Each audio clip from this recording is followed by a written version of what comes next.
So much has happened since I last saw you. I lost my hammer, like yesterday, so that's still pretty fresh. And then I went on a journey of self-discovery,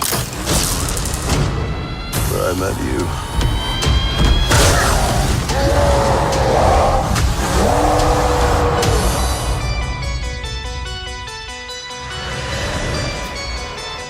Where are we? You have no idea. Hela, the goddess of death, has invaded Asgard.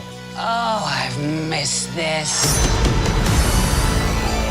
And you and I had a fight recently. Did I win? No, I won, easily. Doesn't sound right. Well, it's true. Asgard is dead. And it'll be reborn in my image.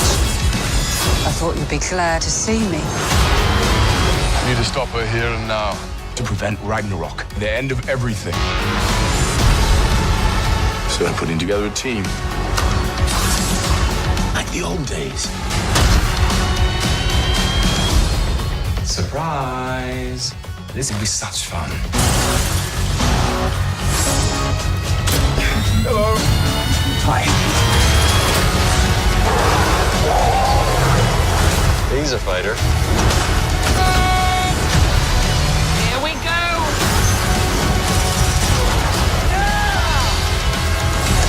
I'm not a queen or a monster. I'm the goddess of death. What were you the god of again?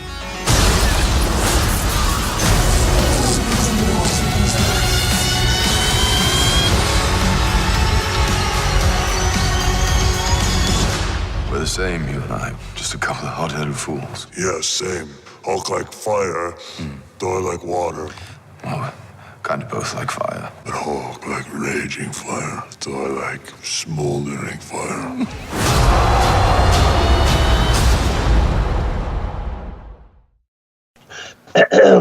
The views and opinions expressed in this podcast do not necessarily reflect those of any major corporation whatsoever.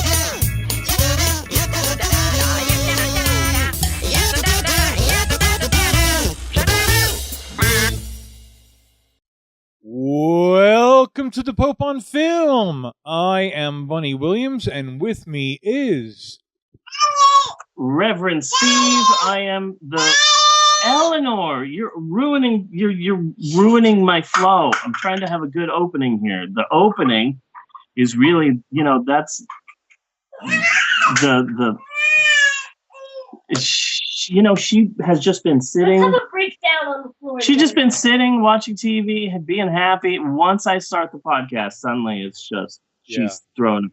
It's magical. My kids are terrorists. everybody's a critic.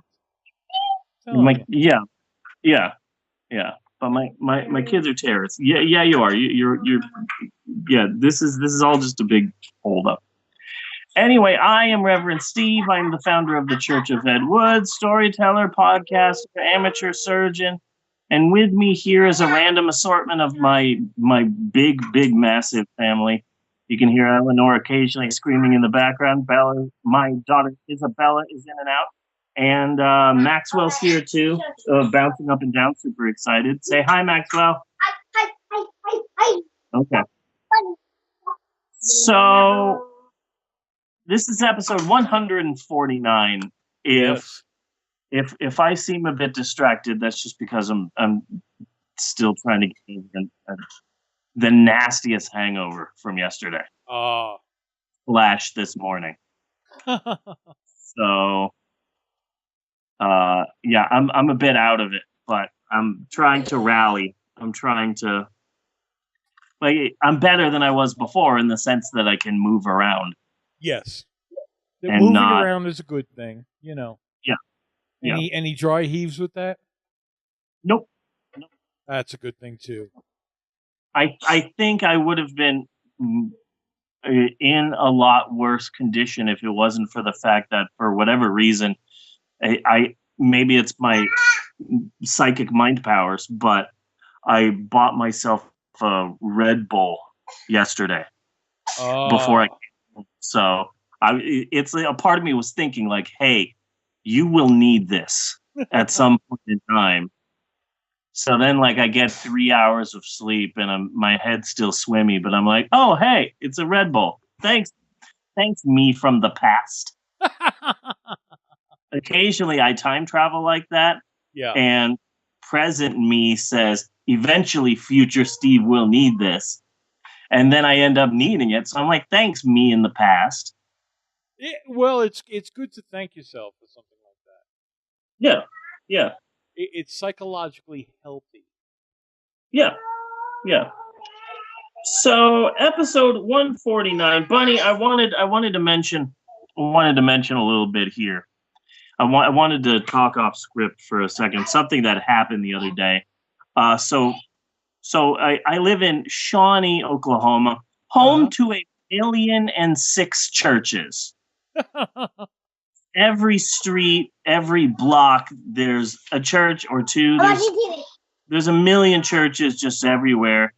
And so randomly sprinkled throughout the town is also a number of street signs that say slow church ahead. Yeah. And it's ridiculous. Like, this is a street sign that says slow down because Jesus? Like, why am I supposed to slow down? I interpret it as it's a church that takes the short bus. Yep. The way that I saw it was that you go to that church and then the pastor there is saying, and now the time is near. I'd like to read a passage from 2 Corinthians chapter 4 verses 12 to 15. And the Lord did say, like a Zootopia church. A Zootopia church, yes. Yeah, like a Flash at the DMV, the slot. That's what I'm thinking is a slow church bell. Either that or like the pastor is just like not like a short bus, but like a sling blade. Yeah. A slow church in the sense that, the people who are at that church, they don't have some sort of mental disorder. It's just that there's something about them that ain't right. This is correct, but I have a question for you because I'm feeling a little disturbed about something, and how do you ask a woman, hey, would you mind hanging around for a little while and watch me masturbate? Here's the thing. How I always got nervous asking a girl for a couple of drinks.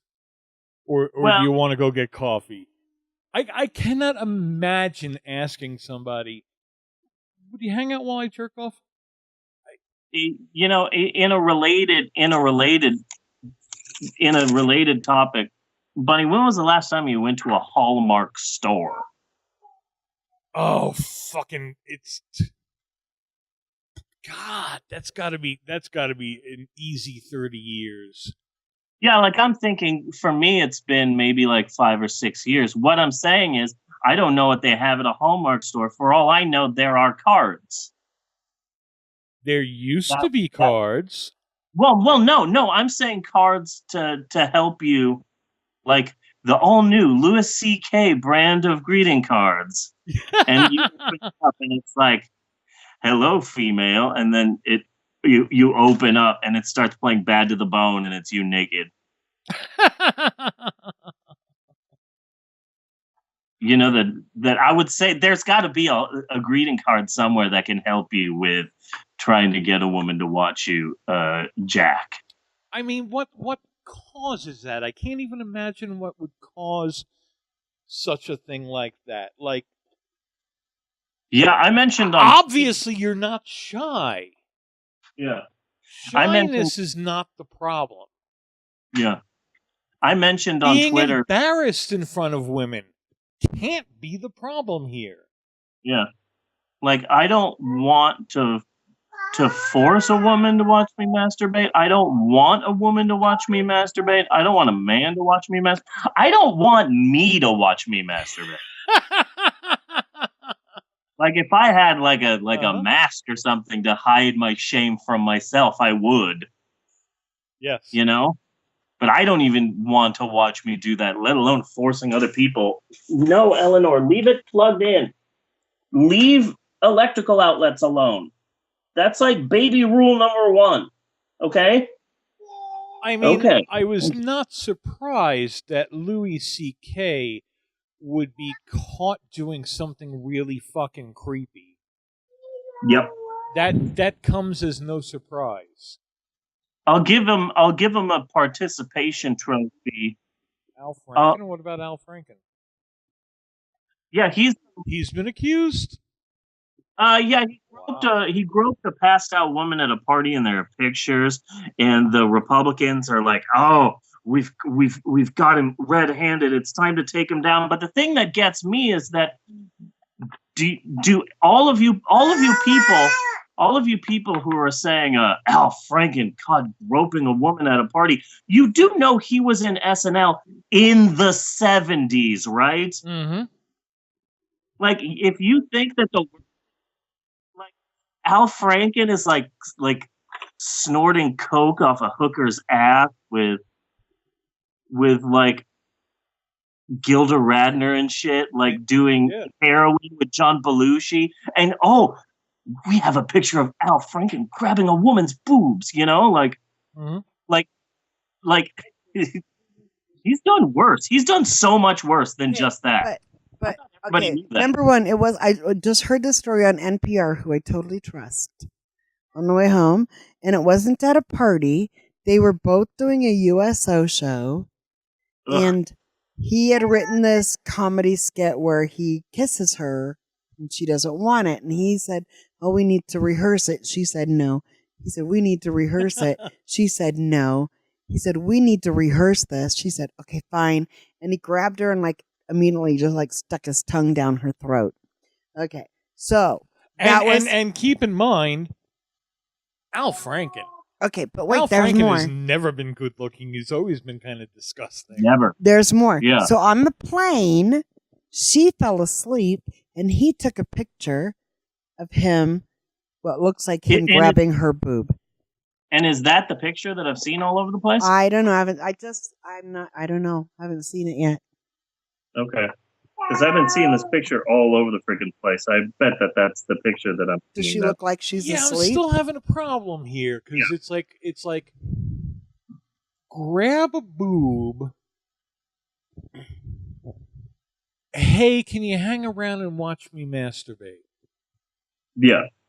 I was a juror on a trial for sexual assault. Yeah. It was what happened was both parties were drunk.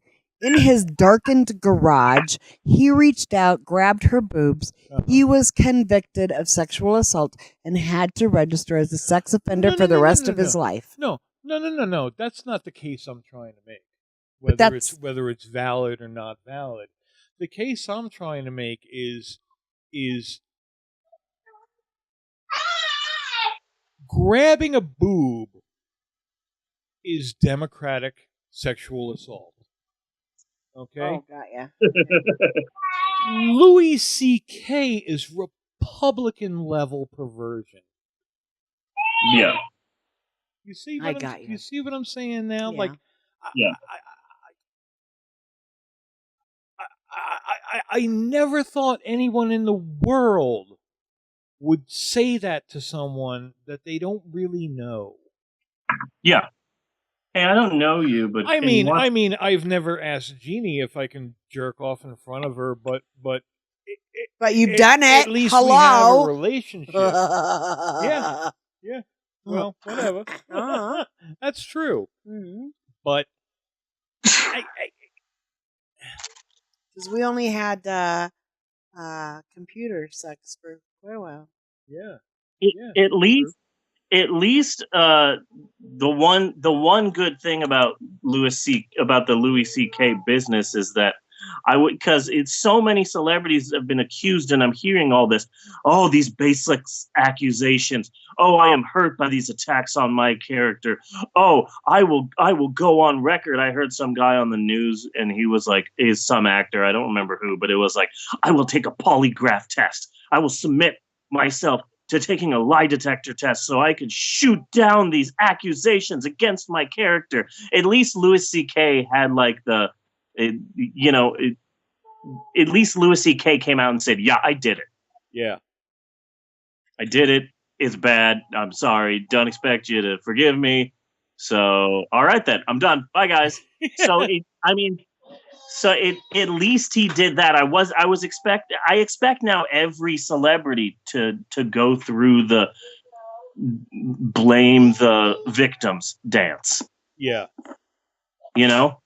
So I was surprised when Louis C.K. just skipped that and said, no, it's all true. It's all true. Well, again, see, it's Louis C.K., and that comes back to being like not being surprised by it, because it would be like if Louis C.K. said nope, didn't do it, everybody would say sure you did. Uh-huh. Sure. I believe that. Yeah. Totally buying it, Louis. Yeah. So and George Takei. Oh yeah, I heard something about that, but I think that was just like one accusation so far. I don't know. It's hard to keep track. Yeah, it really fucking is. Yeah. But now I wanted to start off this episode of the Pope on Film with a bit that I was going to do last week. Okay. But last week, being a stay-at-home dad was my top priority, and whose fault was that? Fucking Eleanor. No, Misha Collins. No, Tasha. Misha Collins. Goddamn right. Yeah. Because Misha Collins and the rest were at the Supernatural Convention in DC, DC-Con, as it's called in the Supernatural world, and my wife was there. And she met a bunch of people and had a good time and drank, and so good for her. She met Misha Collins, got a couple hugs from him. Meanwhile, I'm at home doing all the work and driving all these kids around and taking care of Eleanor, who's doing nothing but screaming and crying. Way to make my baby cry, Misha Collins! Anyway, this is a list, and it's related to last week's movie, 2017's Yawnfest, the Dark Tower. Yes. I call this list previews of the reviews, not previews. Reviews of the Dark Tower movie. Eleanor did that. Why did she? Eleanor is a terrorist. I call this list reviews of the Dark Tower movie that could also be painfully accurate reviews of my life. I don't know how it happened, but I was on Rotten Tomatoes and I was reading the reviews of The Dark Tower. And for some reason, at some point, I started feeling sympathy for that horrible movie, because each review slowly but surely started to feel like a personal attack on myself. Okay. So again, this list is reviews of the Dark Tower movie that could also be painfully accurate reviews of my life. Each review doubles as a painful personal attack on me and my character. Okay. These are bits and pieces, snippets of reviews, phrases that were used in actual reviews for the Dark Tower. Seems confused. Yeah. I'm right there. Cheesy and laughable. Yeah. Natasha can vouch for that. Oh my God, she's got that freaking piano. She has not played that piano all day. Not until I started doing the podcast. It's amazing. Generic escapism. Okay. I thought that would actually be a good review of this podcast. Generic escapism. Bland, benign. That could be a band name. Oh, yeah. We drank that much? Jesus Christ. Generic escapism. Yeah. Bland, benign mediocrity. I actually want that one on a shirt and just wear it around. Bland, benign mediocrity. Earnest but lifeless. Okay. Well, because Ernest is dead. Earnest but messy and dull. Okay. A few nifty ideas, but otherwise bland. Bafflingly incompetent. A lack of originality abounds. Mm-hmm. See, at this point in time, I'm going, okay, like this is starting to hurt me personally. You know? A mordant apocalyptic tone. I think that's actually a good review of everyone in 2017. A mordant apocalyptic tone. Not enough substance. Hackneyed. It does have a few laughs. This next one actually hurt. A stunted afterthought. Wow, I didn't know my parents reviewed The Dark Tower. They basically like if parents wrote Yelp reviews for their children.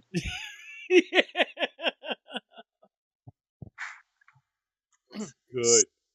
Esteban, 1 star. With a stunted afterthought. A bizarre amalgamation. That's a great review of me. A bizarre amalgamation. That's on the money. That's on the nose right there. That is good. Yeah. Often looks ridiculous. Lacking ambition. The foundations aren't solid. Word. This one seems racist. A critic's pinata. A critic's pinata. Pinata. Yeah. Pinata. Like, ouch, that's racist. You're calling me a pinata now, and that hurts my feelings.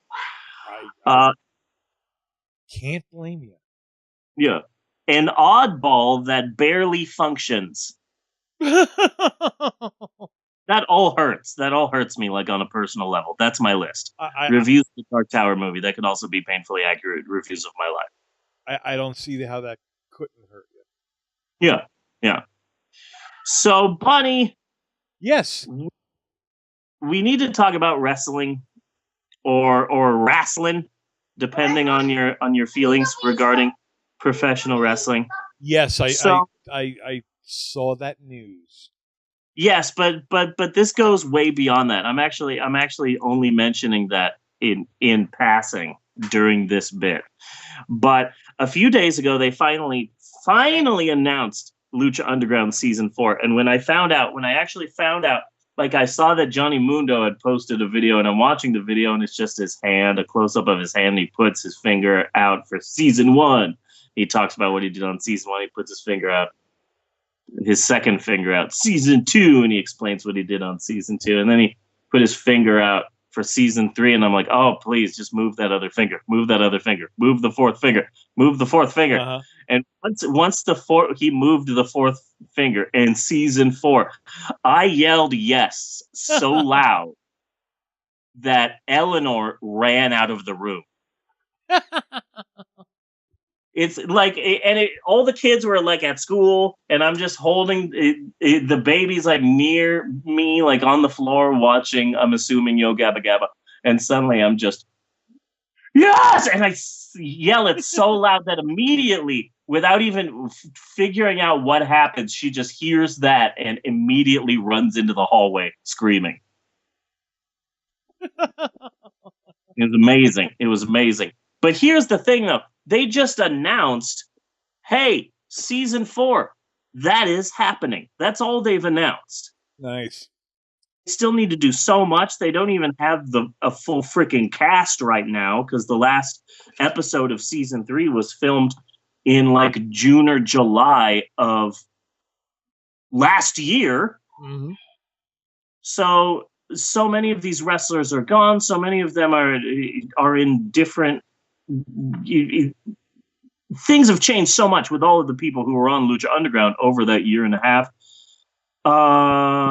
They don't have a cast, let alone a date to start filming. Who knows when we'll see episodes? They don't have scripts. They literally have nothing. They just announced, hey, we're going to start working on season 4 now. So who knows when we'll see any new episodes of Lucha Underground. The announcement just says 2018, and for all we know, season 4 could premiere in December of 2018, you know? Well, we have to stand behind, because, come on, don't expect much out of the 4th season with all the changeovers and things like that. Oh, yeah. But we got to support them anyway, because I'm getting the feeling that season 4 may be, like, they'll take one of their star wrestlers. Well, first off, everybody's a star wrestler now. Yeah. And they'll just pull up to a 7-Eleven and beat up anybody who comes out. Nice. Mm-hmm. Nice. Like in No Holds Barred, Battle of the Tough Guys. Yeah.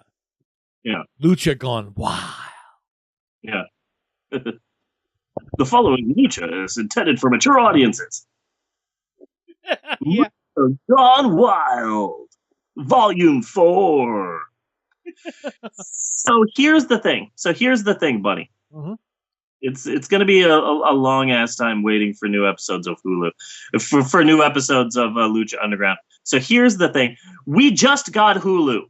Yes, my family and I just got Hulu. There's this cheap ass deal going on right now where if you're a student in college, you can buy a really cheap subscription to both Spotify and Hulu for like next to nothing. Really? Okay. Yeah, you have to be a college student and have a college student email address and ID and whatever, but it's something like $5 or $10 a month or something. Mm-hmm. Oh, there you go. Natasha just yelled it from the other side of the house. $4.99 a month, and you get both Spotify and Hulu. Nice. Yeah. Nice. And Natasha wanted to get Spotify, and I've always wanted to give Hulu a try, and I already love Hulu. The movies are shit.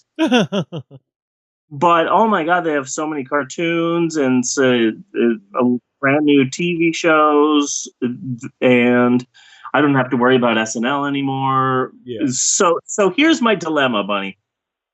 Here's my dilemma. Hulu has a bunch of shows, including Raw and SmackDown. Really? Those are on Hulu? Yeah. I could watch regular wrestling again. Yes. I don't know when the last time was that I actually sat down and watched a Raw or a SmackDown or something like that. It's been a long ass time. Yeah.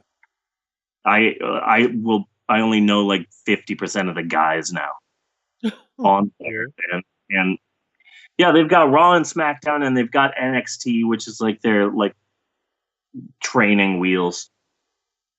That's actually supposed to be really, really good. But anyway, I'm caught in a dilemma. Yes. I'm not sure if I should do this or not. Why? I could. Why are you feeling this? Because it's going to be a long time until I get to see Lucha, and I always said, well, I don't watch WWE. Besides, I don't have cable, and I'm not paying a subscription for like their WWE online subscription service, Dealy Mabobber.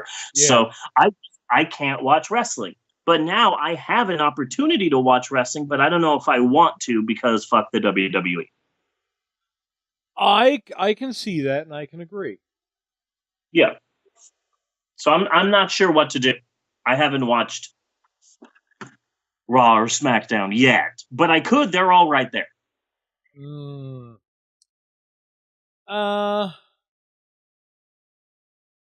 That's a hard decision, man. I gotta tell you. Yeah. See if you are drawn to it. All right. Because it is there. Like, don't force it. Let it happen naturally.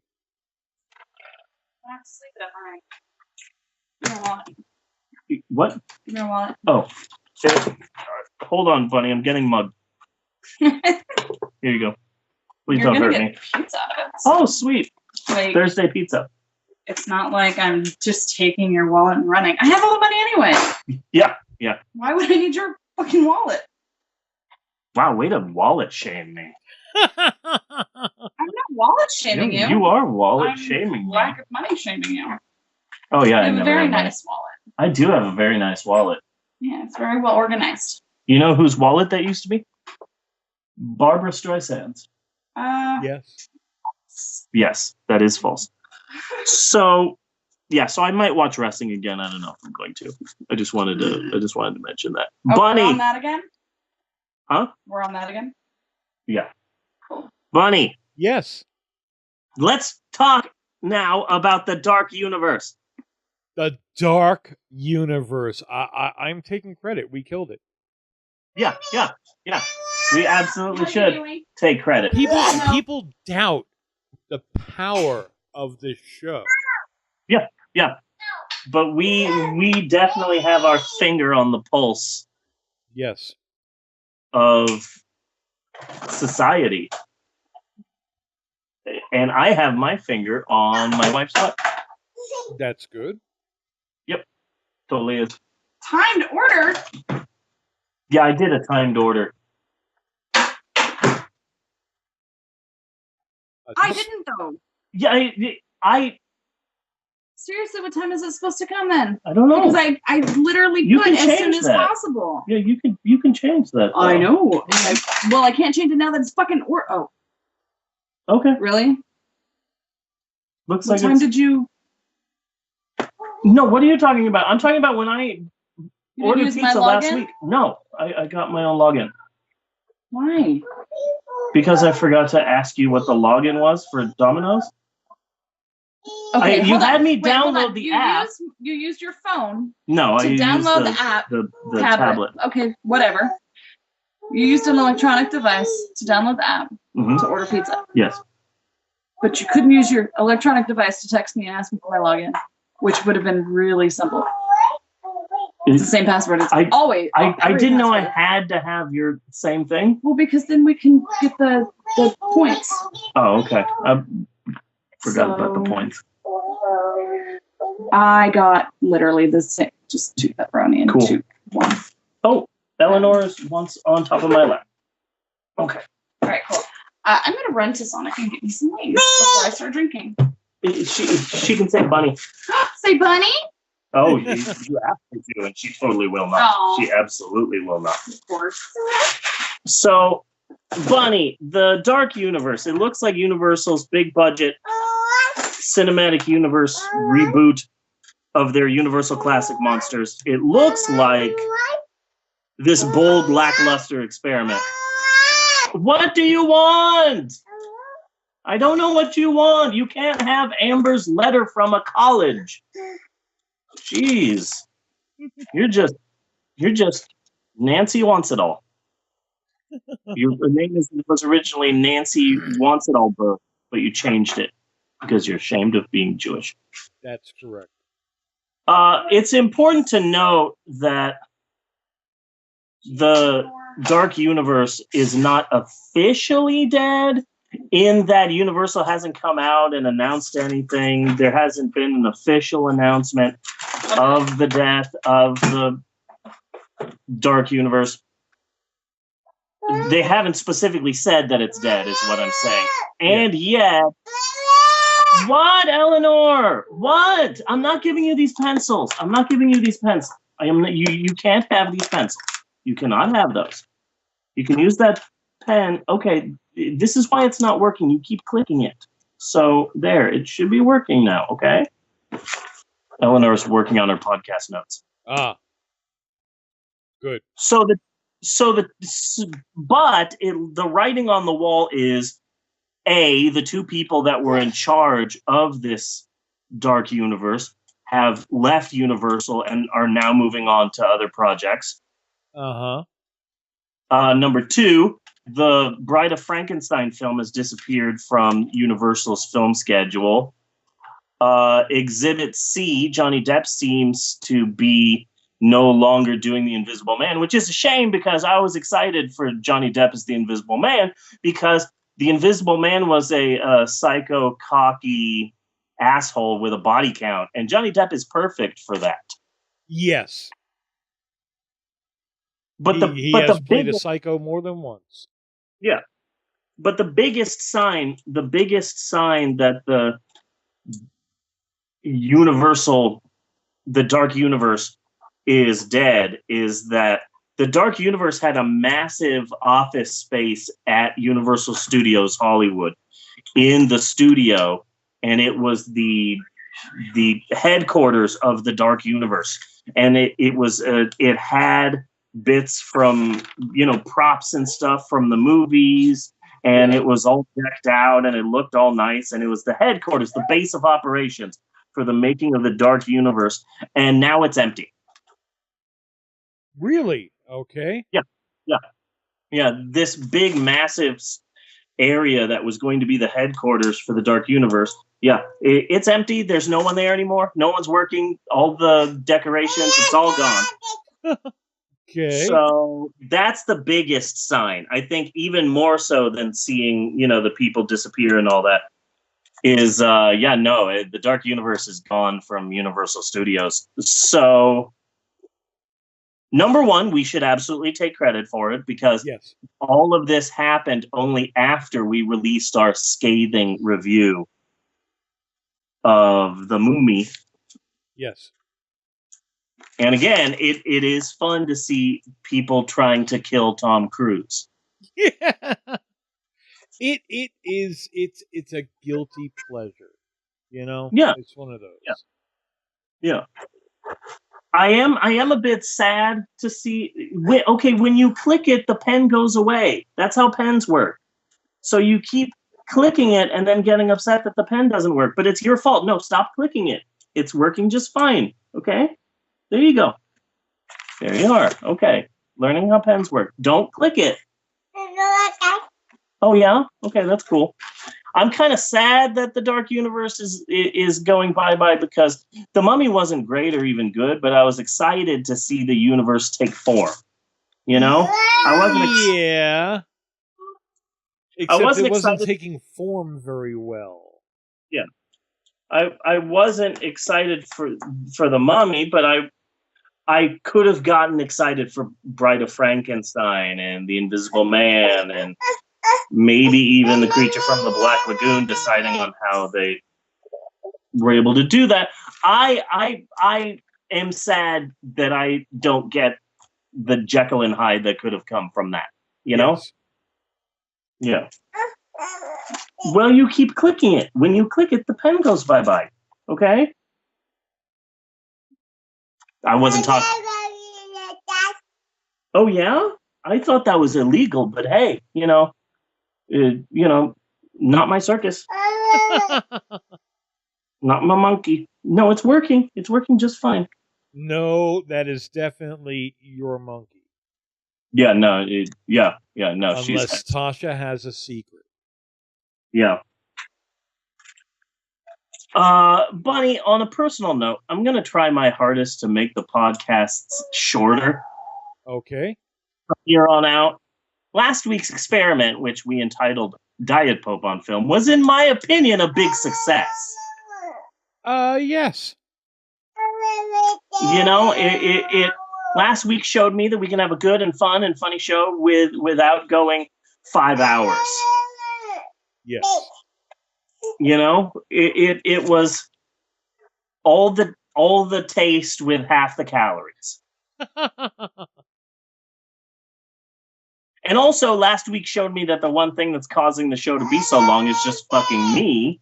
So, like, I'm the one responsible for this, for the majority of this lengthy ass podcast. So, this podcast is. I don't mind a lengthy ass podcast, but you do have kids and stuff like that, you know. Yeah. So, from here on out, this podcast is officially on a diet. Okay. Podcast is on a diet. We're going to try and get this podcast leaner and sleeker. What's diet? What's a diet? You don't know what a diet is? No. Okay, Maxwell, that's cool. A diet is when you try and lose weight.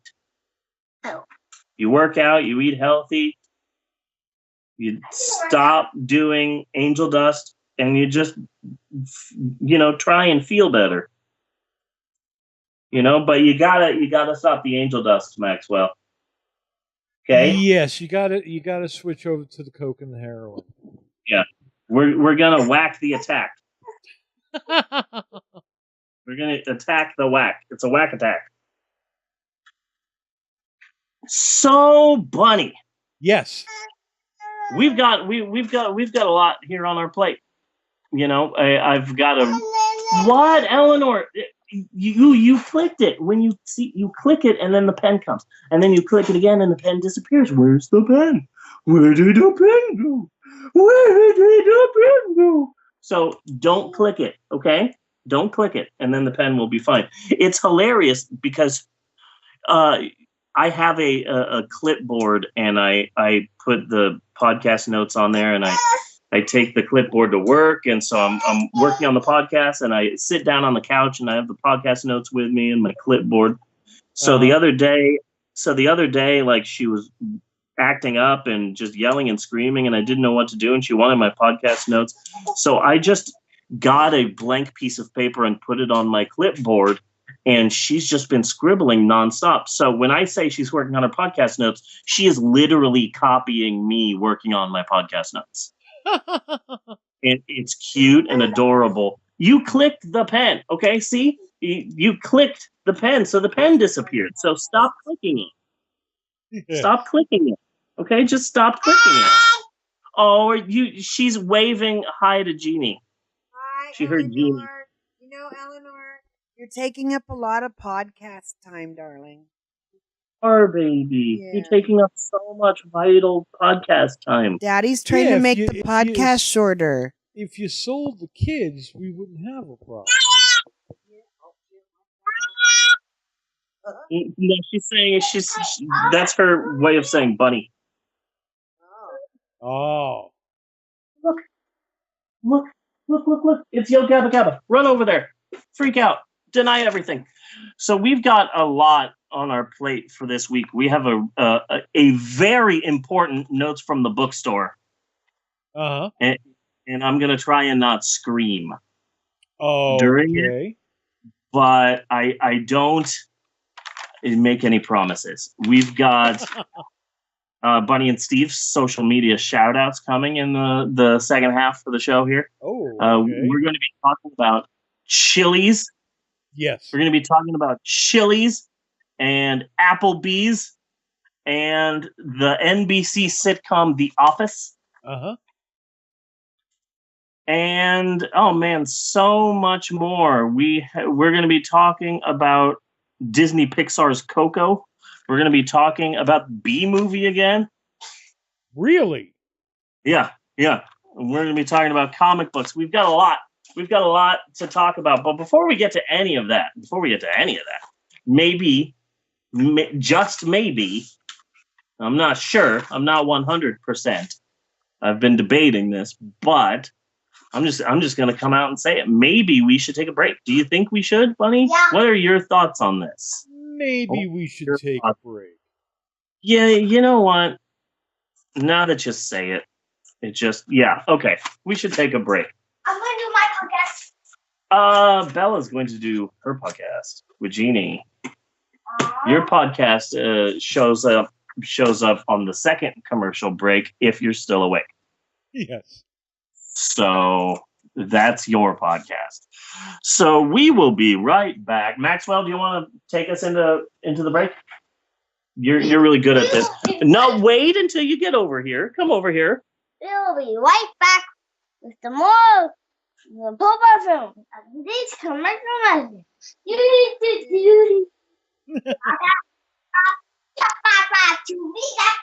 message.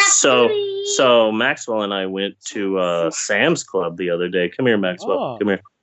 We went to Sam's Club and we got some hot dogs. Yeah. Yeah. And then we got some pizza. Yeah. Yeah. And then what did Mommy get? Sushi. Wait. Say that again. Sushi. Yeah, she got some spicy sushi. Wait. What did I just say she got? Spicy sushi. Maxwell, you were just set up. And it's recorded for posterity. I love that so much.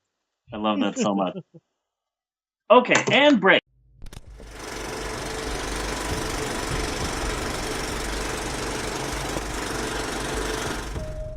"30 spokes join the hub. But in its emptiness, the hub provides the function of the wheel. Mix clay to make a jar.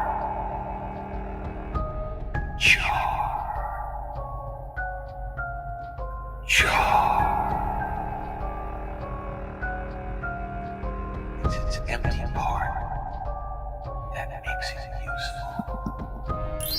Cut doors and windows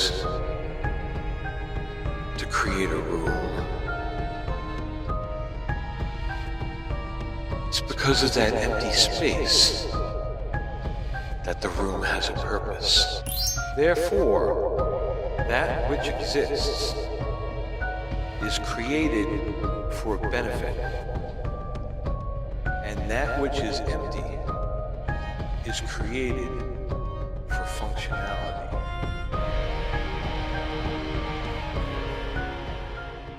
Esteban, it's not enough to be angry. It may come as an unpleasant shock to you, Michelle, but I'm not scared of black cats, Friday the 13th, or walking under ladders.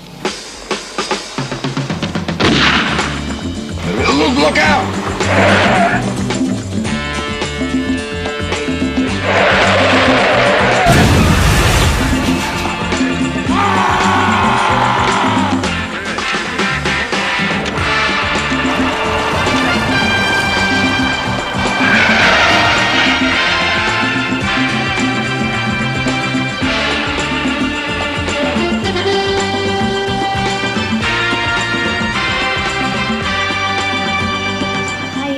I earn my living selling rare books, in the course of which I've gained a great deal of knowledge on witchcraft and the occult. You know, I know this great Armenian restaurant on East 54th Street. Concentrate, please.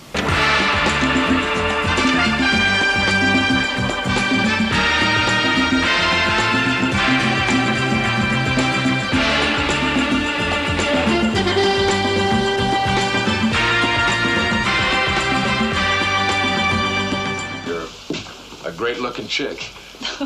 So maybe sometime we'll see each other. Look out! But my power... Look out! I'm even beginning to wonder about the rare books.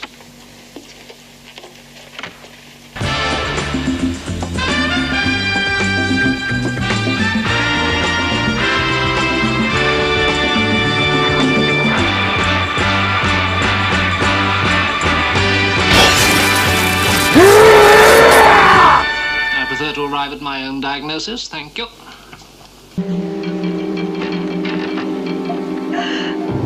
In case case you didn't know, they often serve poison in wines in medieval Italy.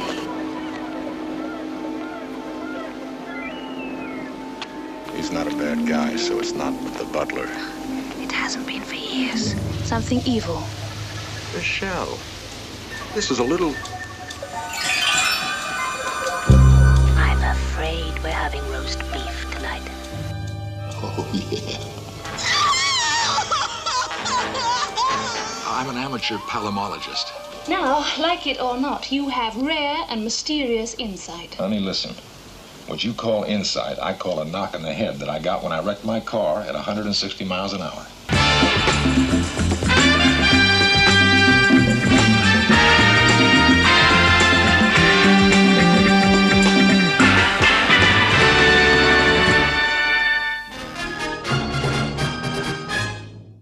And we're back with more of the Popon film.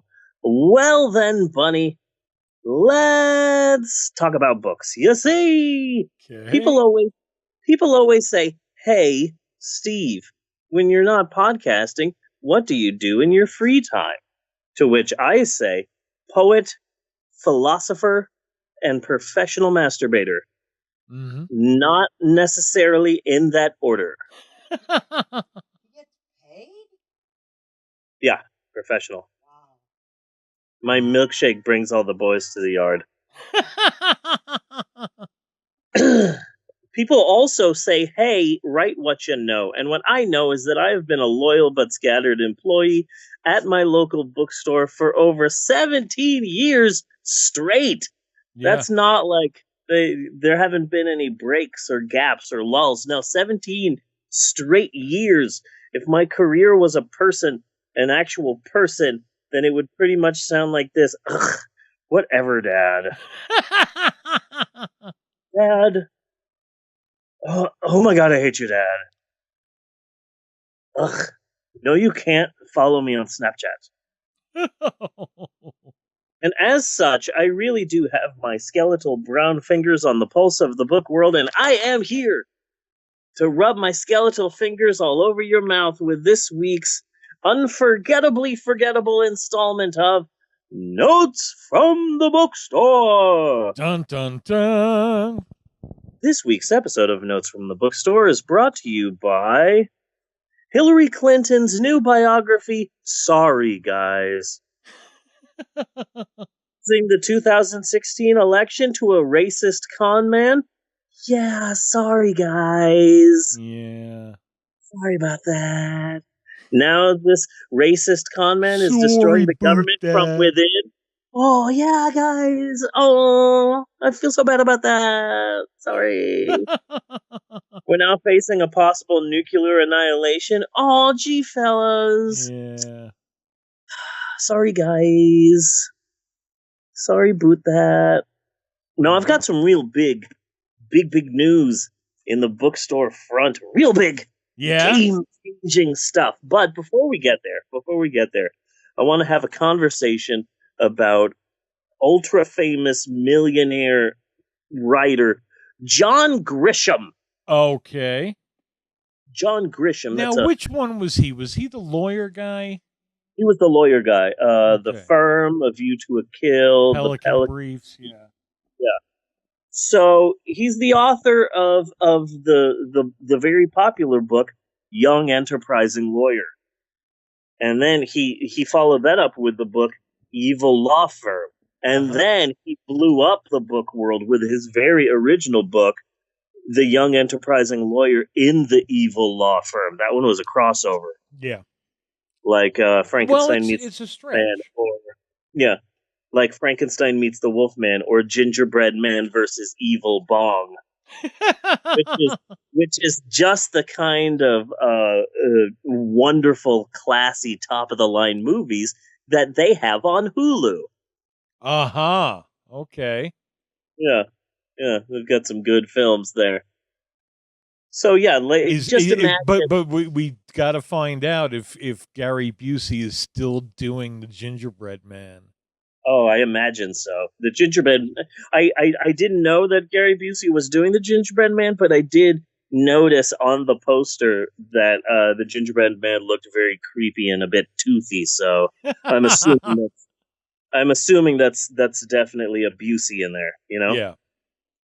Yeah. So just imagine Gingerbread Man versus Evil Bong, but with boring legal thrillers, and that's John Grisham. Interesting fact. Interesting fact. John Grisham was once himself a lawyer, which might be why he can only write books about lawyers. Well, that's that whole write what you know crap. Yeah, which is why I'm writing a series of mysteries about a storyteller and podcaster with a thick member who solves crimes. Yeah. So it's a very original series of books. Yeah. Very excited about it. So John Grisham, the Stephen King of legal thrillers, in that John Grisham has written a million books. He's had his books turned into movies and TV shows. And like Stephen King, John Grisham maybe could have given up writing a long ass time ago. His new book, which just came out like a few weeks ago, is called The Rooster Bar. The Rooster Bar is currently the odds-on favorite to nab this year's award for worst book title. Yeah. Yeah, the Rooster Bar is actually about It Doesn't Matter because that title sucks. See, now I'm wondering though. I'm wondering, like, if you are John Grisham or you are Stephen King, like, because they always used to say that Stephen King could wipe his ass on a piece of paper and it would sell. Yeah. You know. Yeah. So I'm wondering, like, if we were writers, and once we decided, wow, we really got a lot of money here, we're done. We're done with money. We got it. And then we actually do start, like, wiping our asses and selling it. Yeah. You know, like it would be one of those sad declines. Yeah. But I think there may be a case for coolness because it's intentional. Yeah. Yeah, I would imagine so. We haven't lost it. We just don't fucking care anymore. Yeah. We just don't give a crap. Mm-hmm. Yeah. So, and like on the last page, you write out the whole first one, whatever it is. Like John Grisham should go and do a book that's all about chipmunks. Nice. Yeah. Yeah. Mm-hmm. Yeah. Yeah. People would still buy that. People would definitely still buy that. Yeah. People like chipmunks. Yeah. He also has a series of kids books. Theodore Boone, kid lawyer. Really?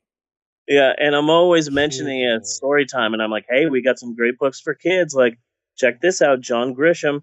Hey, kids, at story time, how many of you enjoy complex legal thrillers? Show of hands. Show of hands.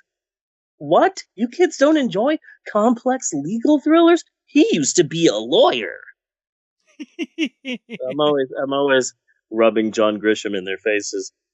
John Grisham has had a long career full of ups and downs, like his being elected to the Mississippi House of Representatives, where he was a representative from 1983 to 1990. Or his foray into screenplay writing with the 2004 comedy Mickey, which I believe no one saw. I haven't even heard of it. Yeah. Or what about the time in 2014 where he came to the defense of kiddie porn? Really? Yeah. So I found an old 2014 article from Forbes magazine. and they did an interview with John Grisham, and John Grisham came to the defense of men who watch child porn. What did he say? He said that there are men who, it's late and they're on the internet, they're surfing the web. Yeah. And they're going to these random websites, and this website takes you here, and that website takes you there. Next thing you know, they're accidentally watching some video, and they don't even know that one of the performers is a child, and and he didn't mean to watch that, but still, that man is now rotting in jail, and that is wrong. We should look at the intent of the people who watch these videos and not just simply throw everyone who watches child porn into jail. Our jails are filled with men who haven't committed a crime and have never done anything bad to a child, but their one crime is that they watched one video on the internet, and that is wrong. And I'm like, dude, you are coming to the defense of child pornography. Yeah. How did this not kill your career? This is a strange legal turn. Yeah. Yeah. Apparently I can only assume that he's working on a child pornography themed legal thriller. I mean, I could see if you wanted to try to argue a censorship and freedom of speech issue over child pornography. You're disgusting and you're wrong, but I can see it. You know? Yeah. But yes, he's not defending child porn. He is defending pedophiles. Yeah, he's defending men who watch child porn. Yeah. Yeah. Wow. So just an FYI. Why didn't that ruin his fucking career? Yeah, but I noticed a few people on Twitter and on Facebook and stuff sharing this article from 2014. Now that so much sexual harassment is coming to light, that now people are like, oh, well, let me dust off this chestnut. Hey guys, guess who really enjoys child porn? Famous author John Grisham. So just an FYI out there. Legendary, famous, successful, millionaire author John Grisham thinks it's unfair that men who watch child pornography go to jail. Yeah. Aww. That's Republican level perversion. Poor men who watch child porn. Thanks, John Grisham. What so, so let's talk about work now. Okay. Because shit has gone down, sir. You have mentioned something like that before.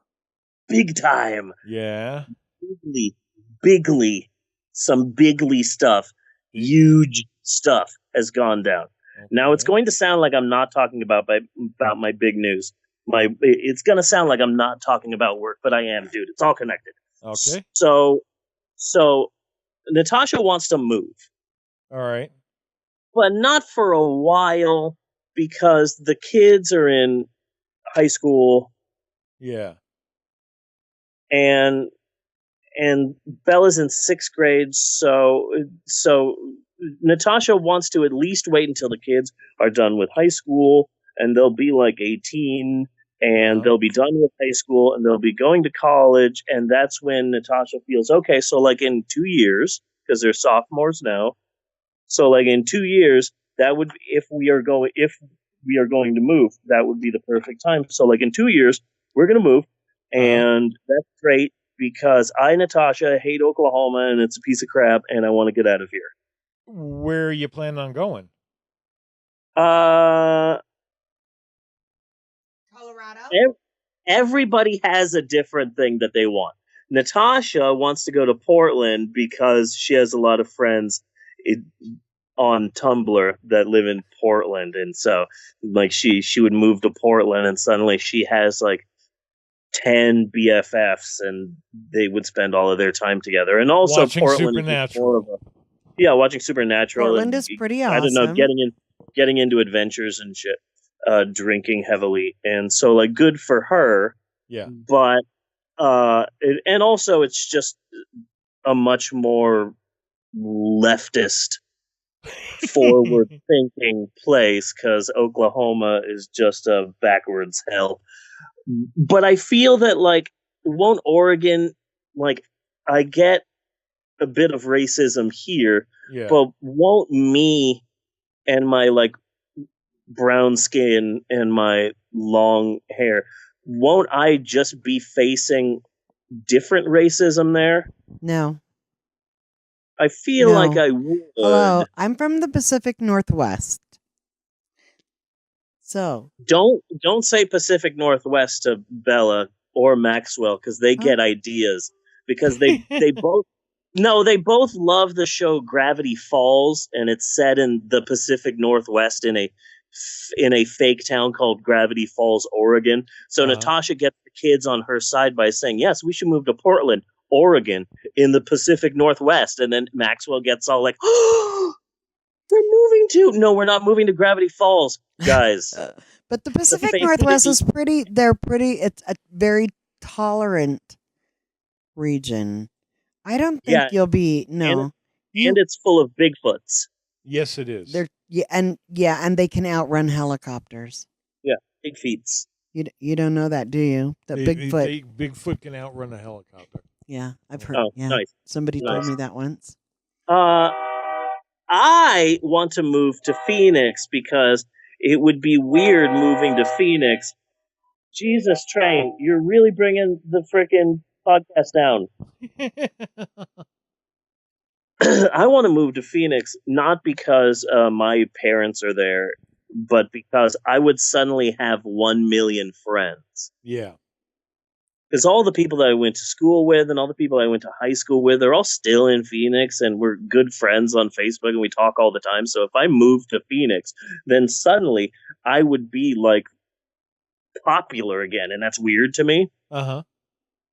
But that would be fun. And I like Phoenix. The only problem with that is that no one else wants to. And all they think is, oh, so it's going to be 300 degrees and we're going to melt.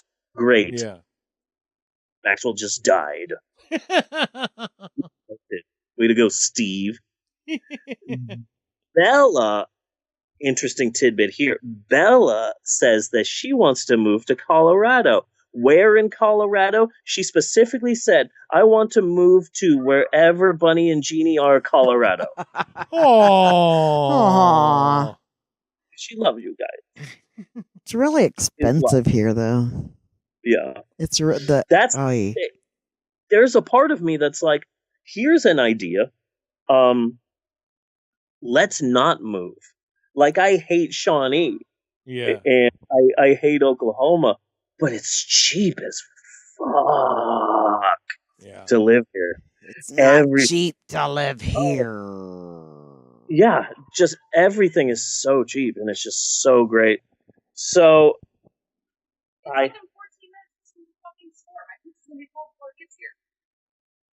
I thought for sure the pizza was coming because I saw some guy drive down the other street. Stop it, Train! I'm recording the podcast.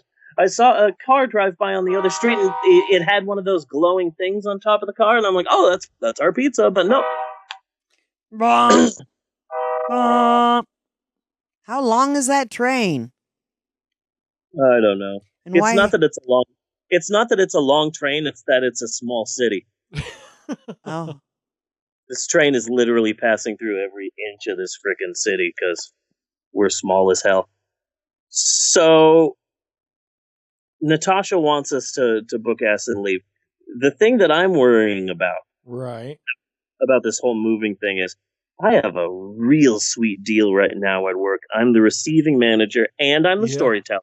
And as far as I know, I'm the only person in the whole company who has this weird deal set up. So I'm a unicorn. Mm-hmm. So I'm worried, and I think I'm legitimately worried, that first off, transferring to a different store, the transferring itself is very easy, but it would be extremely difficult to get another receiving manager job, not to mention each store gets a different amount of stuff in, different amount of boxes, and my store gets a lot, sure, but we're a much smaller store, so the amount that I get in my receiving area is less than other stores. What if I transfer to the nearest store in, I don't know, Portland, Oregon, and next thing, this is like a 2-story store, and I'm getting like 500 boxes a day? Like, there's different levels of the amount of work. Uh-huh. So that's a big question mark right there, number one. And then, it would be difficult to find a store to transfer to. Then finding a store to transfer to that would want me to be both the receiving manager and the storyteller, I think that would be next to impossible. And I love my story times, and I don't want to give that up. So I've been trying to slowly but surely extend Tasha's 2-year number. I've been trying to extend it to maybe 2.5 years, maybe 3 years, because I want to make sure the kids, what are we going to do? Like, you're out of high school. Bye. Yeah. It's your problem now, trying to figure out college. Have fun. Hope you don't get in trouble because we won't be here. Laters. Lates. So we can be here for the girls while they're going to college. Yeah. In state and all that. Okay, let me put the podcast on pause for a second because the pizza person got here. I think it's a girl. Usually a girl. All right, hold on.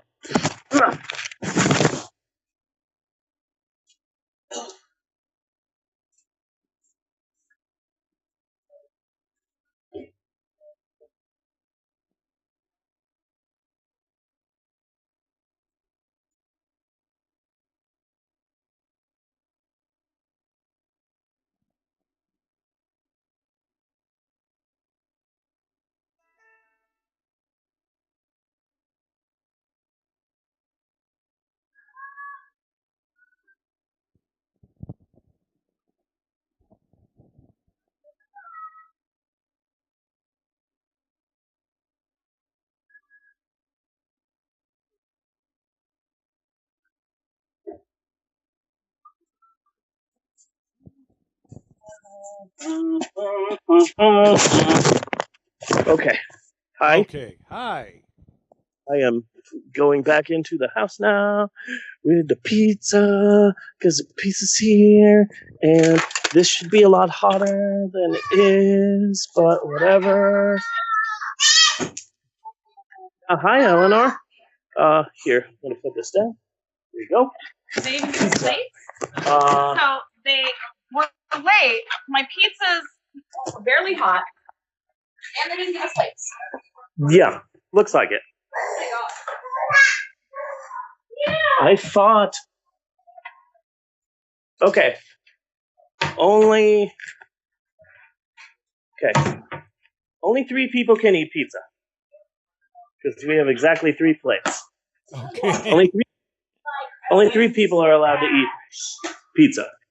Stop! Okay. Jesus, guys. Jesus.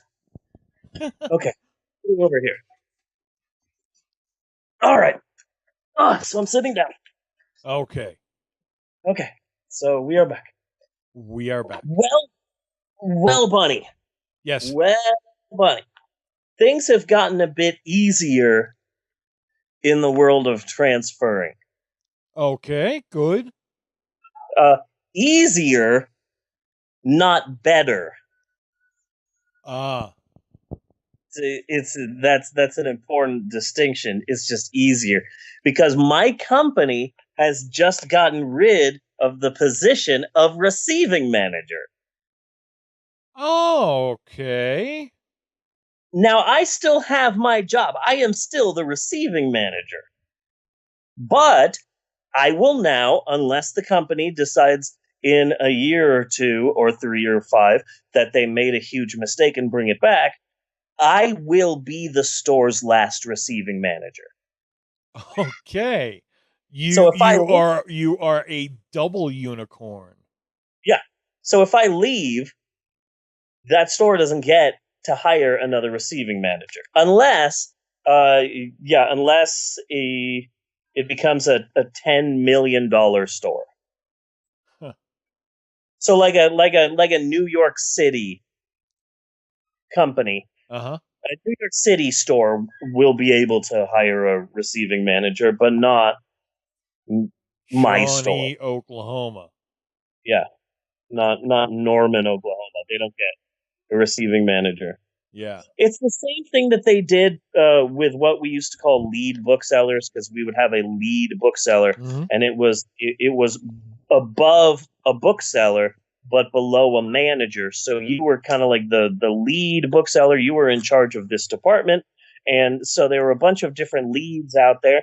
And okay, you're in charge of our bargain department. You are in charge of our magazine department. You are in charge of fiction. You are in charge of cookbooks and how-to stuff. And so the company said, we're getting rid of all of these lead bookseller positions. You can still have your position, but once you leave that position, you will not be hiring another person to go into your position. So most of these lead bookseller jobs are gone. Every once in a while, you will see some random unicorn out there where it's like, yes, I am in charge of magazines. But most of those are gone, and that was the company's way of, I don't know, saving money.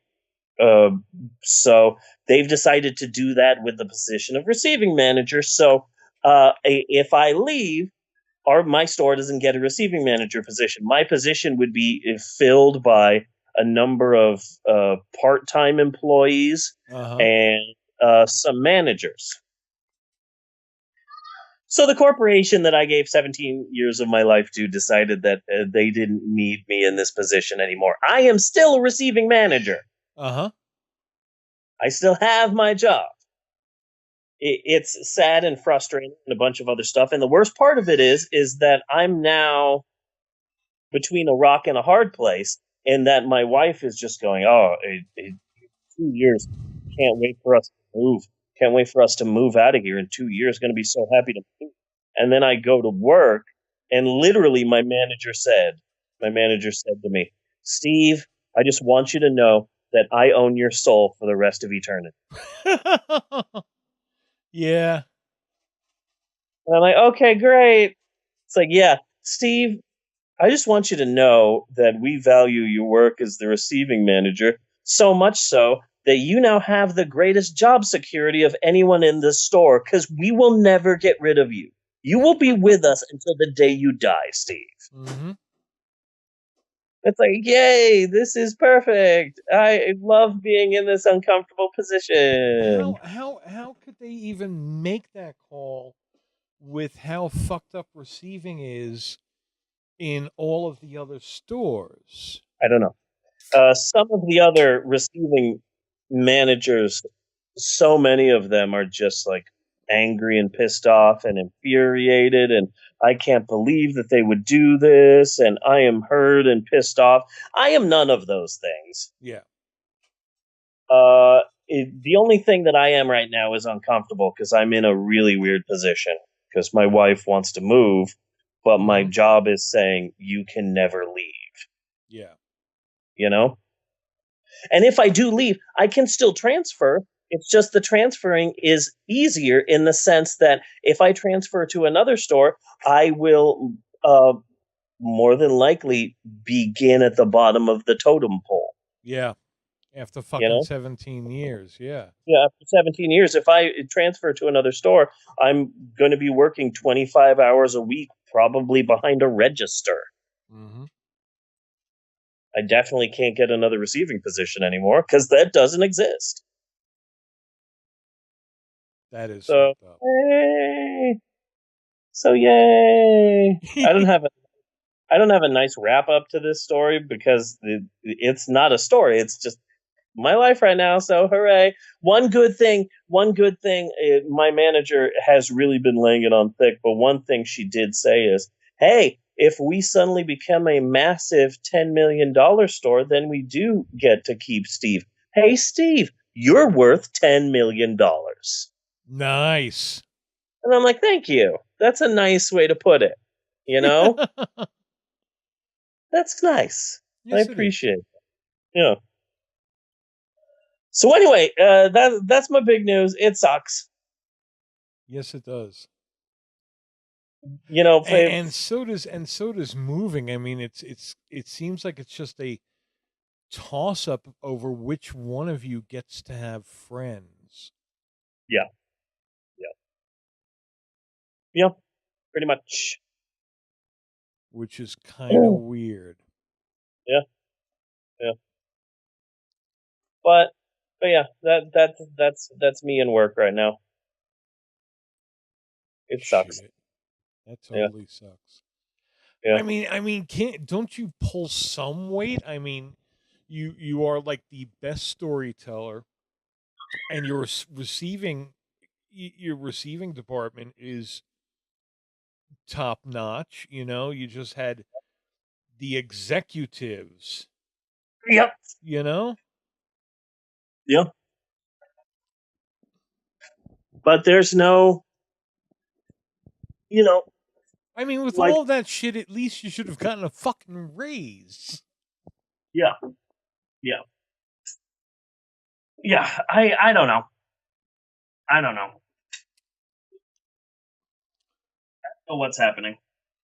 But it, you know, it's gotten to the point where instead of saying I can't wait to move, Natasha's now saying, look, we'll figure something out. We always do. Okay. So it's like that makes me feel slightly a little bit, maybe possibly better. I don't know. But yeah, but you've still been doing the job for 17 years, you know, to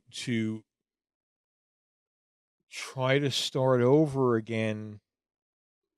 Where, how, you know? Yeah. Where do you go from Barnes and Noble? Yeah. I don't know. I do not know. But I gotta stay in this job for at least 3 more years, because then I get a really nice sculpture. Oh. It's like a Tiffany glass sculpture with my name on it in recognition of my 20 years, and it's sculpted to the shape of a book. Oh. It's an award, and I've got 3 years left to get it. And so that's now what I'm shooting for. Yeah. It's a worthy goal, I would have to say. I think it is too. Anyway, that is it for a very emotional note from the bookstore. And remember, you too can save 10% on all of your purchases. And all you have to do is, really simple, just get Donald Trump to say something bad about himself. That's all you have to do. Yeah. Say something bad about myself. Okay. It's really bad how amazingly talented and smart I am. Okay, you don't understand this. I don't think you get it. Oh, okay. Here's something bad about myself. I'm too hard of a worker. I'm always working so very hard. And I'm like, okay, you don't understand. You just need to say a criticism. Okay, I don't know what that word means. What criticism? It's not something Spanish, is it? So cut on that bit. Cut on notes from the bookstore. That was exciting. It was nice to get that off my chest. That's I just don't really have anything to say there. Yeah. No, there's nothing to say. She'll have friends there. You'll have friends in Arizona. You're gonna have to move to a place where neither one of you have friends. Yeah, that's basically where we are right now. Mm-hmm. And I don't know, like if we stay here, I still get, my 2 positions, and I get, the money. I'm making good money here, and it's a really great position. It's just that my whole family wants to move. Mm-hmm. And it's like, we can move if you want me to lose everything work-wise. Yeah. So it sucks either way. But We'll figure it out. Well then, Bunny, it is time once again for yet another fairly regular-ish installment of Bunny and Steve's social media shoutouts. This is a semi-somewhat fairly regular-ish piece where Bunny and I shine a well-deserved spotlight on a social media hero of ours, regardless of whether or not they listen to the show, but hopefully they do, because if they don't, they are freaking dead to me. Yes. Bunny, I would like to go first, if I may. Sure. Okay. My social media shout out this week goes to my friend Amanda. We are friends on the Facey pages.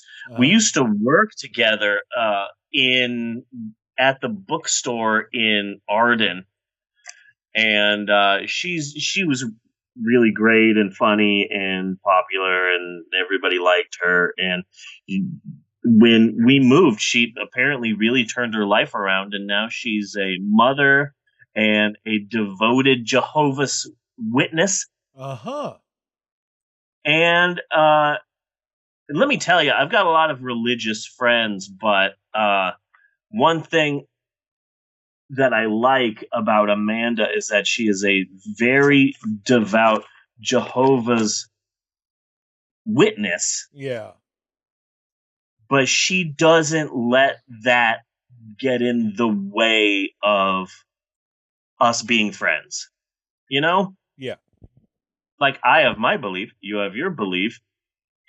Regardless of those beliefs, you have adorable freaking kids, Steve.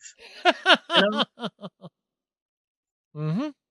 Regardless of your religious beliefs, regardless of my religious beliefs, your pictures from Storytime are awesome.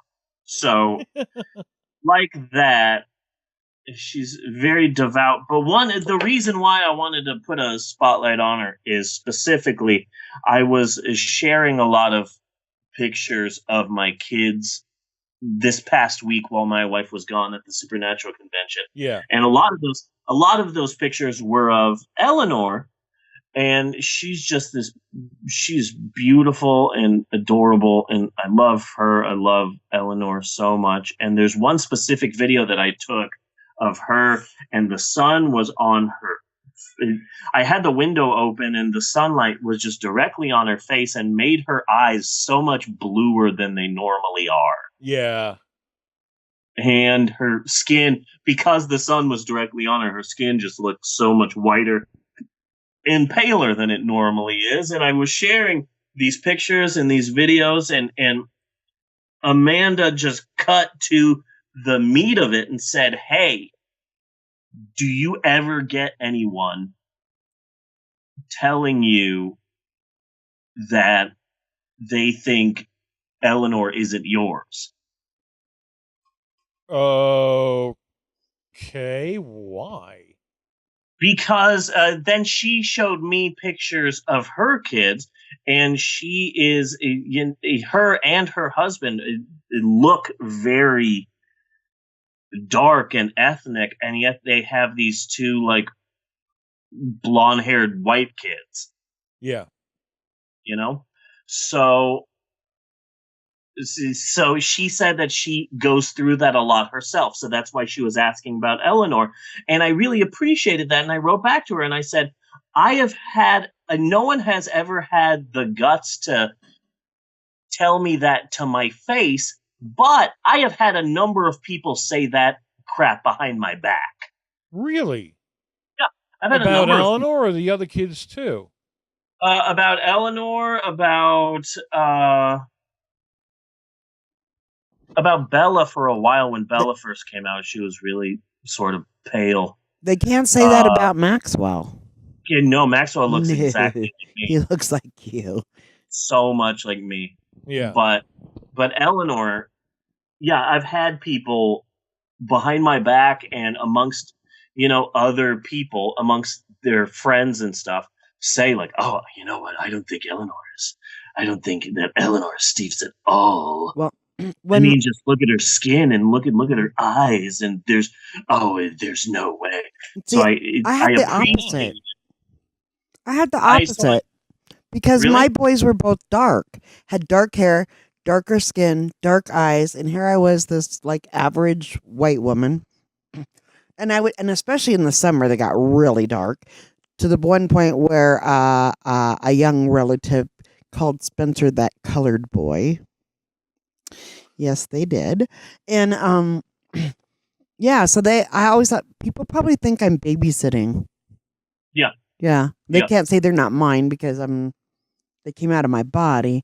But yeah, I thought they probably all think I'm babysitting these two little brown boys.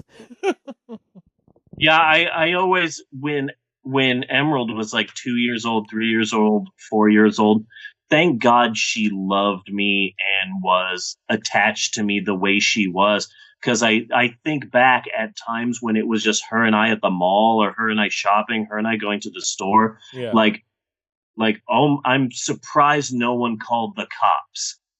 Yeah. Of me, this like weird looking Mexican guy holding this little blonde haired, blue eyed Nazi poster child. It is different for guys, yeah. Yeah, no, Because- it's totally yeah. different for me. Here I am looking sketchy holding a kid from like Nazi propaganda. Education for death. Yes. Like, I'm- What are you doing with that child? yeah. Getting shoes? So I appreciated Amanda. I appreciated Amanda being like honest like that. Like, oh yeah, no. In fact, Natasha has said once or twice before that there have been times where she's worried when it's just been Eleanor and I. Yeah. Because yeah, no, she definitely looks lighter. But again, thank God these kids are so literally attached to me, because that just makes it easier to prove that I haven't kidnapped any of them. It's just ridiculous that you would even have to. Yeah. Yeah. I love you too, Maxwell. So I've just been thinking of that nonstop for like the last day or two, or however long it's been. And so I just want to thank Amanda for that. So that's my social media shout out for this week. Bunny, do you have a... Oh, thank you for the hug, Eleanor. I love you too. You're just jealous. Bunny, do you have a social media shout out this week? Yes, I am going to go with my friend Steve Wash. He is a great cinematographer. Gets a lot of work. He's always working. Politically active. He's a hometown boy, so I can see him from time to time, or we show up at a similar event, things like that. And that's it. He's just a really good guy. Vietnam veteran.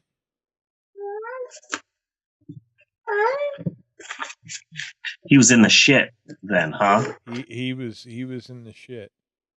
Nice. Eleanor, I don't know what you want from this desk, but this isn't my desk, it's Mommy's desk, so I don't think you get anything. Here, you better not take this ruler. Oh my goodness, you took the ruler! Oh! Damn it, it didn't work. I thought it would work. Really thought I could trick her. I'm gonna put this ruler here, you better not take it and play with it. Eleanor. She doesn't want it. Damn it.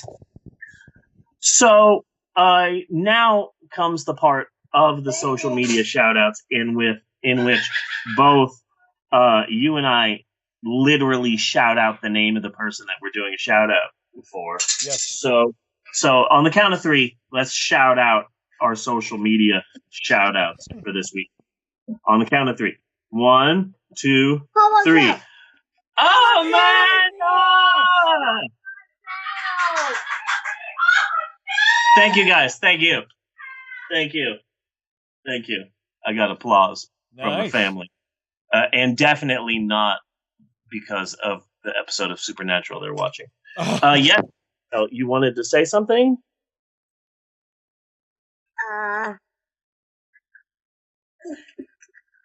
Every time I pull my pants to my tummy, everybody gets funny. Oh, okay. But you need to get to bed. So go to bed. No, okay. I need. You said you. Did he just say no? Yeah, he just said no. Go brush your teeth. Brush your teeth. Okay, Bunny. Yes. Hey, Bunny. Oh, hold on. I really need to interrupt with a break. Sorry about that. Okay, that's fine because Maxwell wants me to put him to bed, so that works. Oh, great, good. Okay, I'll be back.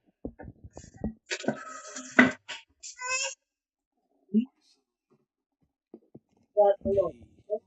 Come on.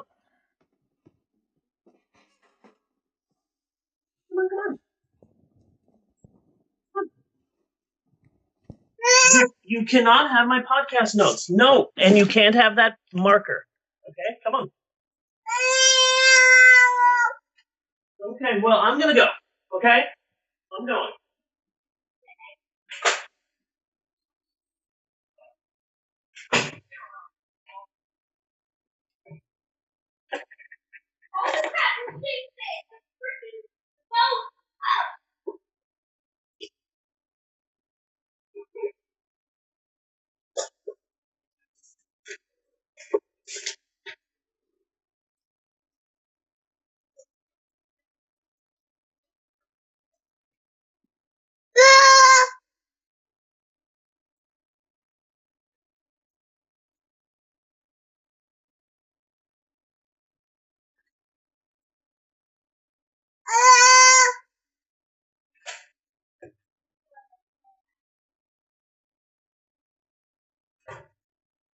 What are you doing in here?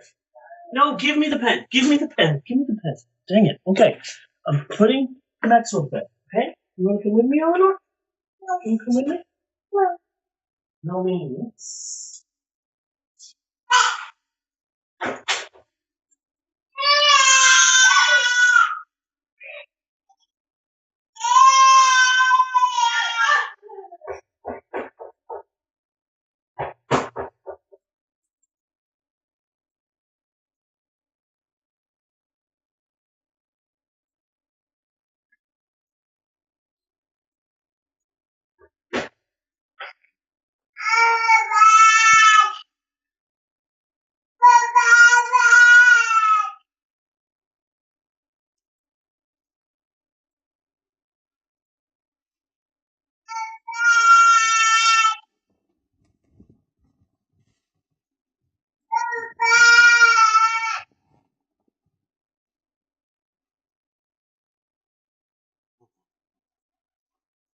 I can't even get you up on this couch for a biscuit. Really? Mm-hmm. He would jump up and then jump right back down again.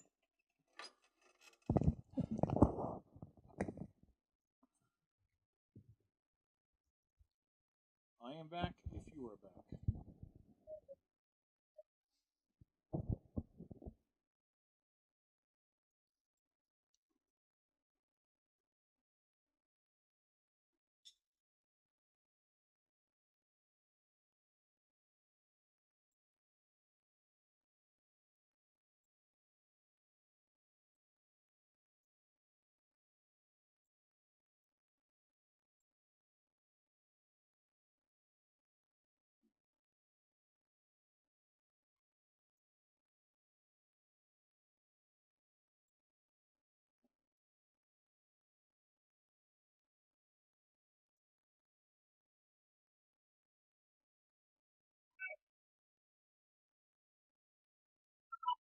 Into alternate routes. No, to see how I got lost.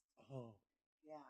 So I went down here, and I went, how the fuck did I get back on Briargate? I went here to Briargate. And instead of turning this way, which would have hit me on Academy, I could have just popped over to the freeway. No, I turned this way. And I went all the way to Rangewood. I went, oh, Rangewood, that's okay. I'm gonna turn on Rangewood. Yeah. And I go to Rangewood, and I go back, get back on fucking research. So I go up research, and I went, oh look, there's Austin Bluffs.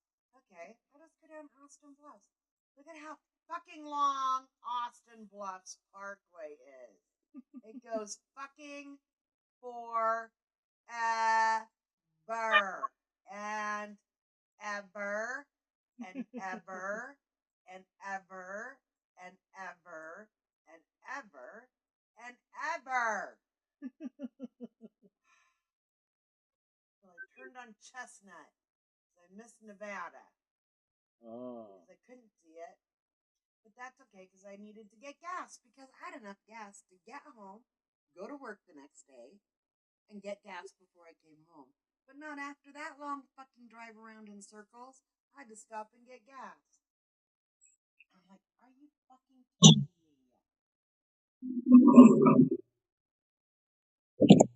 Hi. Hi there.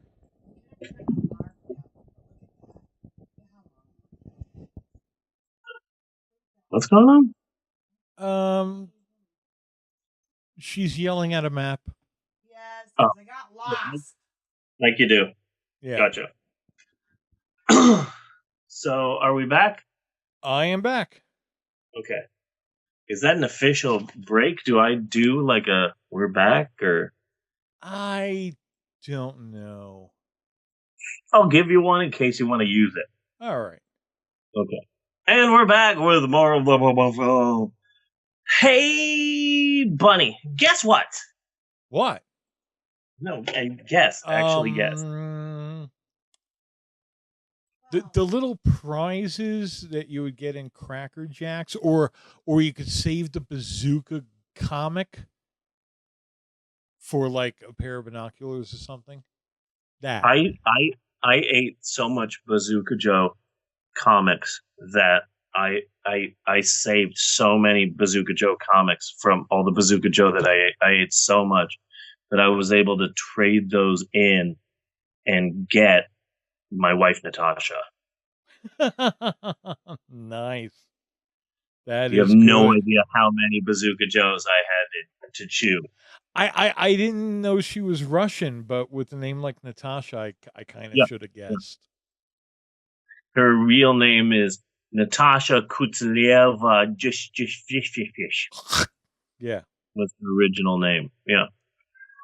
No, my Coloradan compadre, Coloradoanite.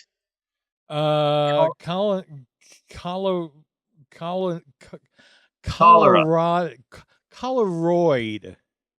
Coloroid? Now that one sounds weird. It's homework time once again on the beloved Pope on Film podcast.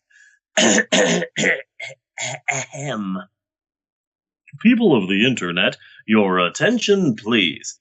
Cease your food Instagramming and kindly pay attention.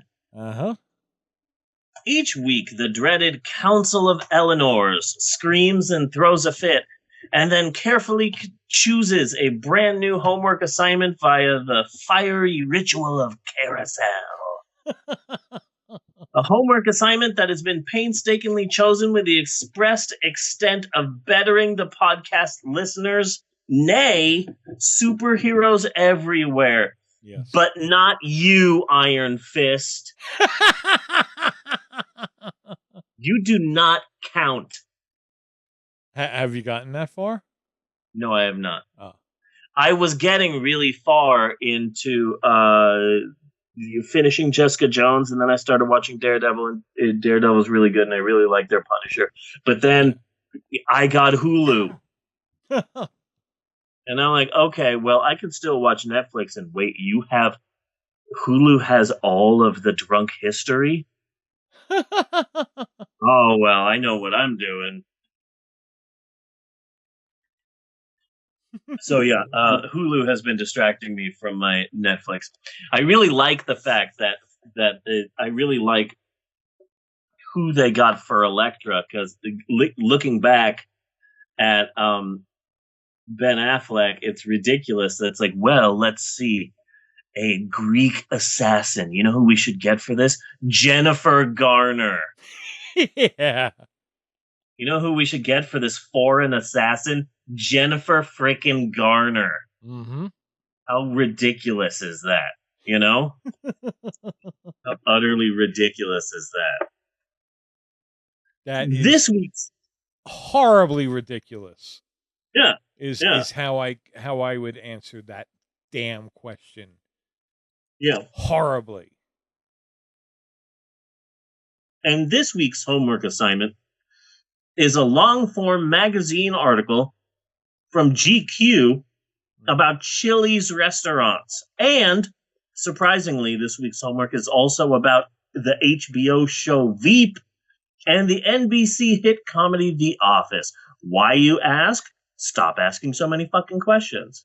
Why don't you just trust me? Jesus Christ. This is episode 149. You're giving me shit. Mm-hmm. Just trust me. Okay? This week's homework assignment is the 2016 long-form GQ magazine article entitled Inside the Church of Chili's. Yes. I hate these people. I found this kind of frightening, this article. Yeah. And we know where the Blockbuster guy went to. Yeah. Mm-hmm. Oh, you saying hi? You saying hello to Bunny and Jeannie? Yeah. Say hi. Bunny said hi to you. Yeah. Do you always eat the desk, Eleanor? You shouldn't be eating desks. That's really weird. Don't bite the desk. No, don't do that. Yeah, don't bite the desk. Don't bite the desk. Hurt yourself biting the desk like that. Chili's is the place no one ever wants to go, but that people just end up going to. Yes. People don't ever say, hey, fuck yeah, let's go to Chili's. That's where we are going out with the expressed intent of going to a Chili's. No one has ever said that. No. It's just where do you want to go? I don't know. And you drive around and there's a Chili's. Yeah. And then you go, you know what? Screw it. Let's go to Chili's. You can't have crazy string. You can't have silly string. Eleanor. How do you even know what that is? You can't have the silly string, okay? No silly string for you. That is a fake cry. It's real. So, the article even mentions how, in the beginning of the article, it mentions how Chili's excels at being just good enough. And that is so true. Personally, I don't love Chili's. I'm more of an Applebee's guy. Well, see, for us, it's like, let's go out to eat, and we drive up to Garden of the Gods, which is just like the next street over, more or less. And there's an Applebee's, there's a Black Eyed Peas. What's that other one? The TGI Friday, is it? Yeah. The place with the good salad bar. Yeah. Whatever. There is no Chili's, or we would eat in Chili's. Yeah. I'm not going to look up at Chili's. Yeah, I'm more of an Applebee's guy, or maybe a TGI Fridays in a pinch. Yeah, I'm not a big Chili's guy because it seems as if a lot of the shit on their menu is just spicy or somewhat spicy. Like 50 or 60% of their menu is at least a bit spicy, and I have a very sensitive mouth. Really? Yeah, I have an extremely sensitive mouth. I can't do anything spicy. I have a very sensitive mouth. And going back to something I said earlier here on the podcast, my sensitive mouth is but one of the many reasons why my milkshake brings all the boys to the yard. I brought it back. Mm-hmm. I brought that back. Yes, you did. But anyways, Chili's does have a small spot close to my heart because it may or may not be responsible for my wife giving birth to Eleanor. Okay. Because Natasha wanted to give a natural home birth despite not being able to do that any of the other times. Yeah. But she felt that she could, and I supported her in that. And then she just waited to give birth and waited some more, and then waited some more, and then waited some more. And it's like 2.5 weeks past her due date, and we're going freaking insane, and we're arguing with each other, and we're pissed off, and we're, our nerves are just like shot. Yeah. And so one day Natasha is just like laying on the bed, and she's just huge, and she's about to pop at any second, and she just said, "I've had enough, guys, let's get in the car." And she said, and I said, "Where are we going?" And she said, "We're going to Chili's, and I'm going to eat the spiciest shit they have." Okay. And I'm going to eat as much food as I can to force her out. And then I'm going to eat as much spicy shit as I can, again, to maybe smoke Burn her out. Yeah. But it's war, and it's time for this baby to get the fuck out of me. So we went to Chili's, and we all got stuff. And Natasha got like spicy jalapeno whatevers and ate like crazy. And then after that, she said, "Okay, now let's walk around Walmart for about 3 or 4 hours." Okay. So she figured, like, here's the spicy food, and now what am I doing? I'm working out. And we just did laps around the big, huge Walmart in town after Chili's. But it worked, and by the time, like, we were at the Walmart, she was starting to feel a little bit of contractions, and that's what led to Eleanor giving birth. So I don't like Chili's, but I will give Chili's like a participation trophy, because there's a possibility that it may or may not, but probably not, but maybe helped in the birth of Eleanor. They're all the same chain restaurants. They absolutely are. They absolutely are. So I hadn't read the article before I assigned it as homework. I was expecting like a funny, honest, sharp, brutal takedown of Chili's and soulless franchise restaurants everywhere and yada, yada, yada. But it quickly went from a behind-the-scenes look at the life of the Chili's Corporation into like a sweet freaking coming-of-age story. Yes, but at that point in the article, it was more Invasion of the Body Snatchers, because it was like, oh my god, he's one too. Yeah. You know? Yeah.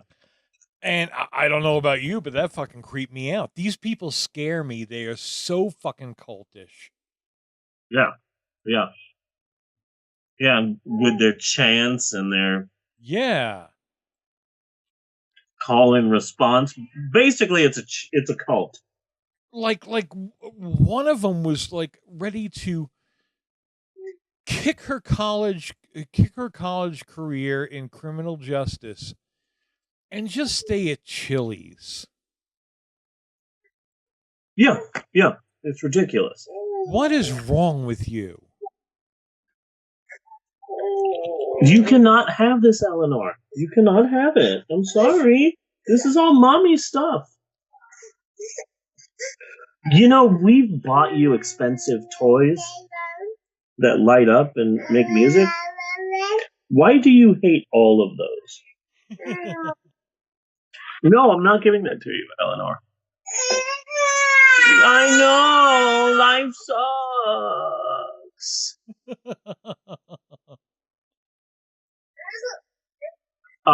Also, I'm not a big fan of margaritas. I kind of like a margarita from time to time, but it's we're in a Chili's, I mean, it's not a margarita place. Yeah. Stop biting the desk. Why are you biting the desk again? That's weird, Eleanor. Don't bite the desk. I need someplace more tropical. Yeah.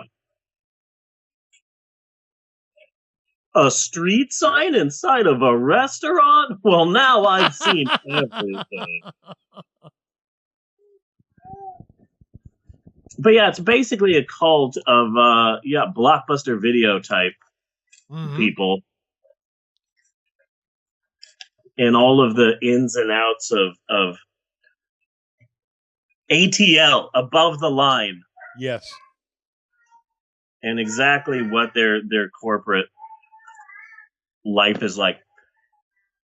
Now the reason I used to work at T-Mobile, and T-Mobile had a very. This is why I couldn't stand it, and I was only there like 6 months. They just had the same kind of cultish attitude while they were working us into the fucking ground. You know? Yeah. And it was like, shove it up your asses. Yeah. This is a job. What's wrong with you people? Yeah. I just want you to know that right now, if I seem a bit distracted, it's because I am painting my fingernails a pink sparkly color. Okay. Any really reason? pretty. Nope. Because it was in front of me. Okay. I think this is really gonna make my eyes pop. Which is weird. I might have to see a specialist or something. If your eyes do in fact pop? Yeah. Yeah. Because I don't think guys are supposed to do that. Not really, but you do have a good chance of shoving it right back in if you're quick enough. Yeah. You've got to be quick. Now the specific there is no 5-second rule for an eyeball. True. Yeah. Very true. Now there's a specific reason why I chose this article. And I assumed you hadn't heard the very, very, very, very small news blip that this article caused. No. But it's some interesting stuff. The reason why I chose this article is because one of the executive producers of the hit NBC show Veep just optioned the rights to this article. Really? And is turning it into a TV sitcom. Probably without Chili's. I don't think that they could get Chili's to agree with what they want to no doubt do with this article. Yeah. But, yeah.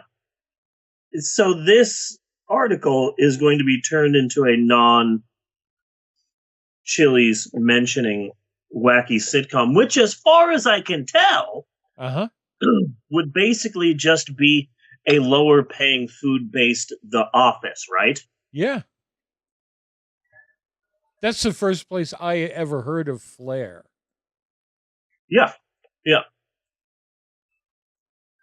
So I'm imagining, in my head, reading this article, I can absolutely see the show. Yes. And I can see the gym and the temp and the drama and the one girl who's the bicycle. Yes. But yeah. I can see full episodes of that in my head if I close my eyes and think real hard enough, I really just don't want to think that hard because again, they frighten me. Yeah. Yeah, but I imagine they'll fictionalize it welcome to TJ McFinnerman's. Yeah. Welcome to JP McAppleblossoms. Or something to that effect. I can see the whole thing in my head. I can see the show. And restaurants just don't have any atmosphere anymore for the most part. Yeah. Not places like this anyway. Yeah. So anyway, that's the only reason why I picked this. bit of homework, you know, I would see that show. I would see it for the 13 episodes until it was canceled by NBC. Yeah. Mm-hmm. And then I'd go, oh, they canceled it. Ah, it was pretty good. I mean, it was all right. Yeah. That's what NBC is all about when it comes to comedies. Just going for all right? Yeah. Yeah. They're just going for all right. Except Superstore. I love Superstore. They did bring that back? Oh yeah. Yeah, no, they're on their third season right now. Uh-huh. Bob's Burgers is on its 8th season, and I don't know when that happened. Like, I swear to God, it still seems like a brand new show to me. Yeah, me too, and I've never watched it. It's damn good. It's damn good. But the reason why I love Bob's Burgers so much is because I was a huge fan of the Adult Swim cartoon Home Movies. Uh-huh. And it was a mostly ad-libbed show about this young kid and his friends, and they make home movies with his camcorder. Uh-huh. And it was just a funny, stupid, adorable, wonderful show. And the majority of the people who worked on that show are now doing Bob's Burgers. Oh, okay. The show was created by 2 people, and one person went on to make the Adult Swim cartoon Deathlock, I think is what it's called. Okay. It's about a fake death metal band. Okay. I might have heard that. Yeah. It's an important show in the fact that this fake death metal band released a fake death metal album, which was so successful that it is now the most successful death metal album of all time. In the history of death metal, the one album that has sold the most copies was made by a fake band. That is... It says something the very state of important metal about death metal. Yeah, yeah. Uh-huh. It says something important about metal. It most certainly does. Yeah. And then the other guy who created Home Movies got most of the exact same cast and did Bob's Burgers. So that's why I love Bob's Burgers, because I was a huge fan of Home Movies. Brendan, love that show. So damn good. Anyway, that's it for homework. That's it for homework. I knew Notes from the Bookstore might be a long one, so I didn't want to give that huge of a homework assignment this week. Yes. So and how long can you have a conversation about Chili's? You know? Yeah. How long does Chili's deserve to have a conversation about it? Yeah. I've never had their baby back ribs, only because fuck that jingle. Oh God, yes.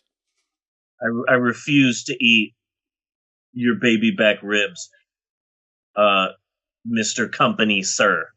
Because I hate that jingle so goddamn much that I refuse to even acknowledge it. I've also never had a McRib. You've never had a McRib? I have had a McRib or two, like when they first came out. Yeah.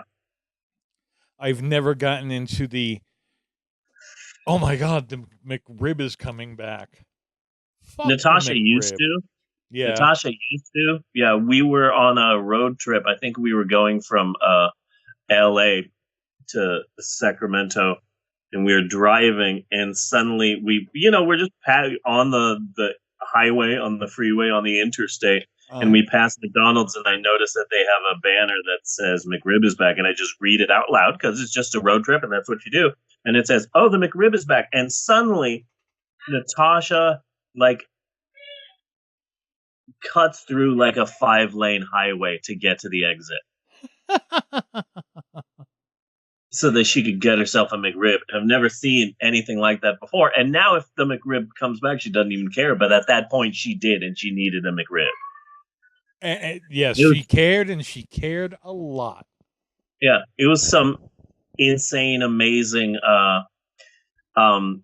Vin Diesel type shit. Hey, the McRib is back. Really? It was incredible. It was incredible. Never seen anything like that before. Mm-hmm. And that is it for homework this week. And we sincerely, maybe, we hope that your hearts, minds, and veins have all been suitably opened. Yes. But don't think you're getting out of here that easily, muchacho. Don't forget next week's homework assignment. And for next week, we're going way against the grain for homework. All right. For reasons that I will get into next week. We are doing another dueling lists. Dueling lists. Once again. Nice. Next week, you and I, Bunny, will both be coming up with 9 new and unique conspiracy theories that I can use on Twitter.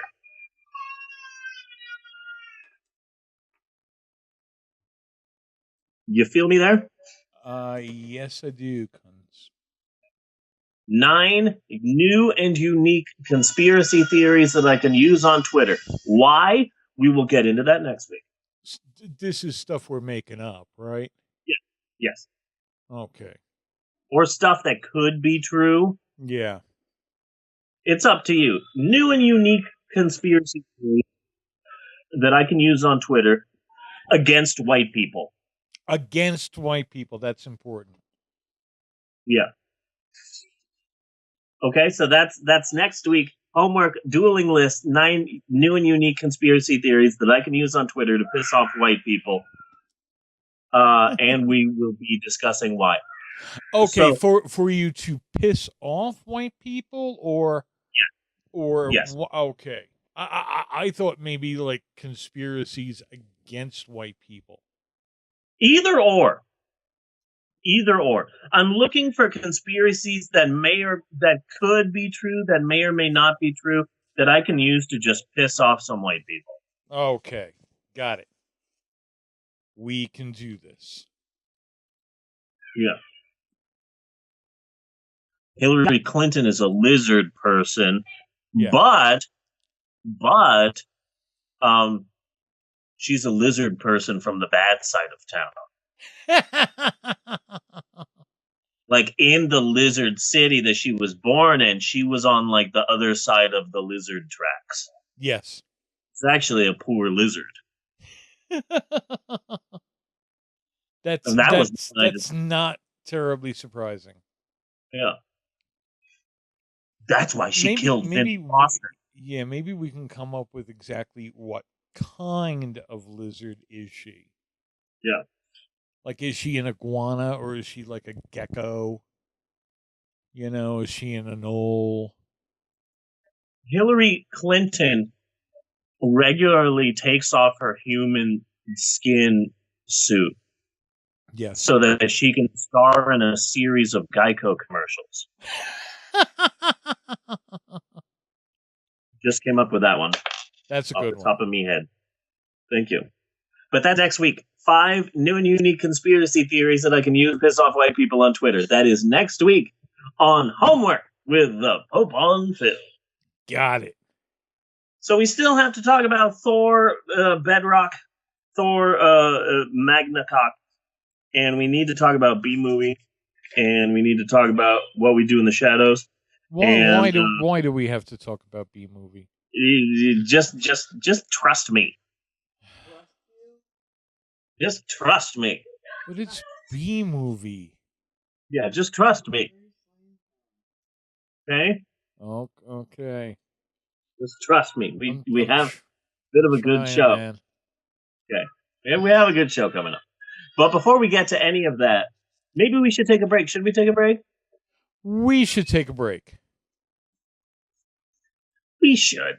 We will be right back with more of the Pope on Film after these commercial messages. Do do do do do do do do do deep deep dop doop skip that doop ba doop dop doo ow.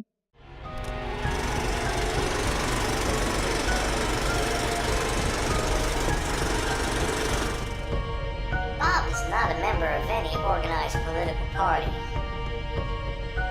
Bob's a Democrat.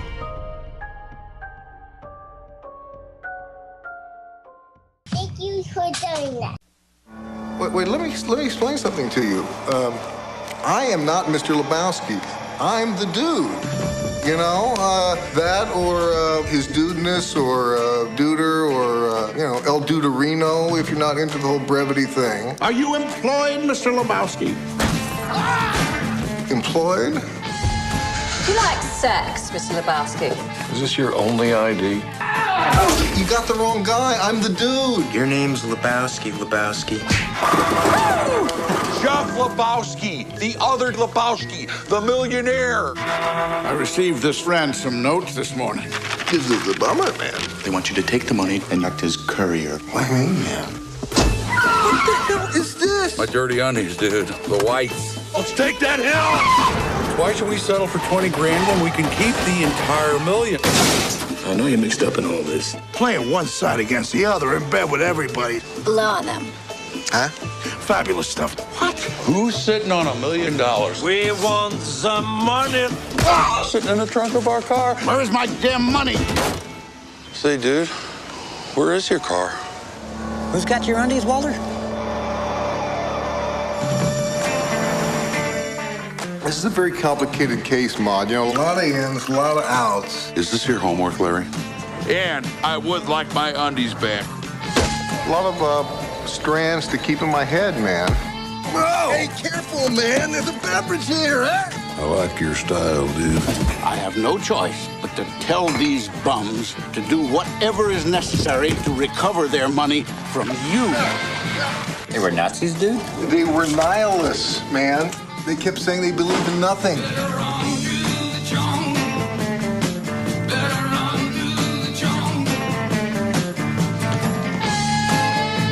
You figured, oh, here's a loser, a deadbeat. Well, aren't you?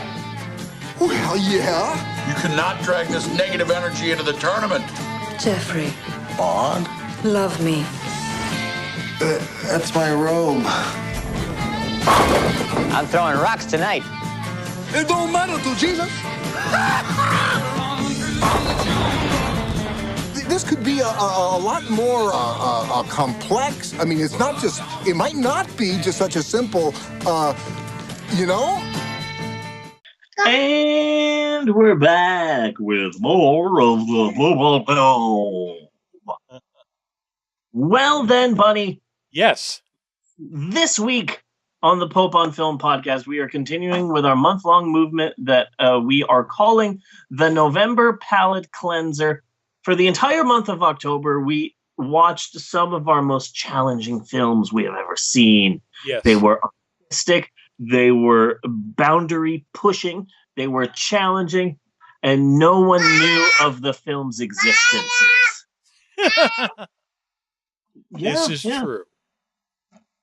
And for whatever reason, I've been really self-conscious about getting people to listen to the show. And like, in my mind, we have like 1,500 fans that are like demanding things. Like, like in my head, I have these invisible, vaguely non-existent fans of the Pope on Film that I feel that I need to placate. It's really weird. I've somehow got it in my system that we have watch these big popular movies in order to get more clicks and more views and whatever, which is ridiculous. Like, I know it's ridiculous. It's our show and we can watch whatever the fuck we want to. And I know that. Uh-huh. But I've gotten it in my head that the month of November just has to be filled with big and new and important big budget crap to counter the unknown art films of last month. But for whatever the reason, his heart or his shoes, we are continuing the November Palate Cleanser with the #1 movie in America, nay, the world. Yes. Except for Mexico, where Disney Pixar's Coco has been out for a month and is making fucking bank. Really? Yeah, Disney Pixar's new film Coco has been out for a month. It was the first country that got Disney Pixar's new film was Mexico. It's been out for a month. It is already the highest grossing animated film in Mexico history. Really? That's good. People are going nuts for it. I'm just worried about the film being rolled out here. What with the anti-immigrant feelings that are washing over America, I'm worried that his new film, which is all about Mexican heritage, okay. I'm just worried there's going to be protests and shit, and like I'm hoping it does good here. Yeah, but I'm not expecting any freaking miracles. I wouldn't. Yeah. Not yes, these this days week. Anyway. Yeah. This week we are discussing Marvel's latest film, the 2017 blockbuster Thor Ragnarok. Yes. So let's start off the discussion of Thor Ragnarok with another in-depth look at B-movie. Okay, why do we have to do that? Because every other Thursday I take my daughter Isabella to therapy. Uh-huh. So she has an hour-long therapy session, and I really love taking her to therapy because that means I will be sitting in a waiting room for like an hour and 10 minutes, hour and 15 minutes with nothing else to do but work on the freaking podcast. Uh-huh. And I get so much work done, so much writing done in the time that I'm sitting there on the comfy couch in the waiting room of my daughter's therapy. It's like a 25-minute drive too. It's a little bit out of the way, but it allows Bella and I to spend time together and talk and yada yada yada. It's something I really look forward to. But we like to gamble on our way to therapy because the waiting room, there's a TV in there, and the TV, they are constantly playing kids movies, family friendly movies, kids movies. Most of the time it's the same sort of thing, like, oh, it's Horton Hears the Who again. Or It Happened to Jane. That only happened once, and it happened to Natasha, and I have seen so many Disney animated films at this therapist office that I'm starting to think Natasha just imagined that entire film. It's a possibility. Somehow she just willed it into existence. I don't think. What I'm saying is, I don't think Doris Day exists. That could be a white conspiracy theory. That's a good point. Doris Day never existed. Yeah. So I was betting this morning, like, okay, so what do you think they're going to be playing? And Bella's like, I think not a Disney movie this week. I think the first Madagascar. I'm like, ooh, that's a good bet. I'm going with either Ratatouille or Finding Nemo. That's what I'm going with. Should I go with Horton Hears the Who? They've been watching that a lot. No, I'm gonna go with either Finding Nemo or Finding Nemo or what did I say? Ratatouille. Yeah. Say like Rat. But then the therapist shocked the world, and by the world I mean Bella and I on a couch. For the first time ever, they were showing B movie. Okay, that's never cruel and unusual. Yeah, and it was weird that I had to see B movie again. That was weird, and it's funny because for on and off throughout the rest of the day, I've been saying, "You're gonna be a star." I've been saying that a lot, and I've been saying, like, I love you, Bella. I love you so much, Bella. Or should I say, Mr. Gordon M. Sumner?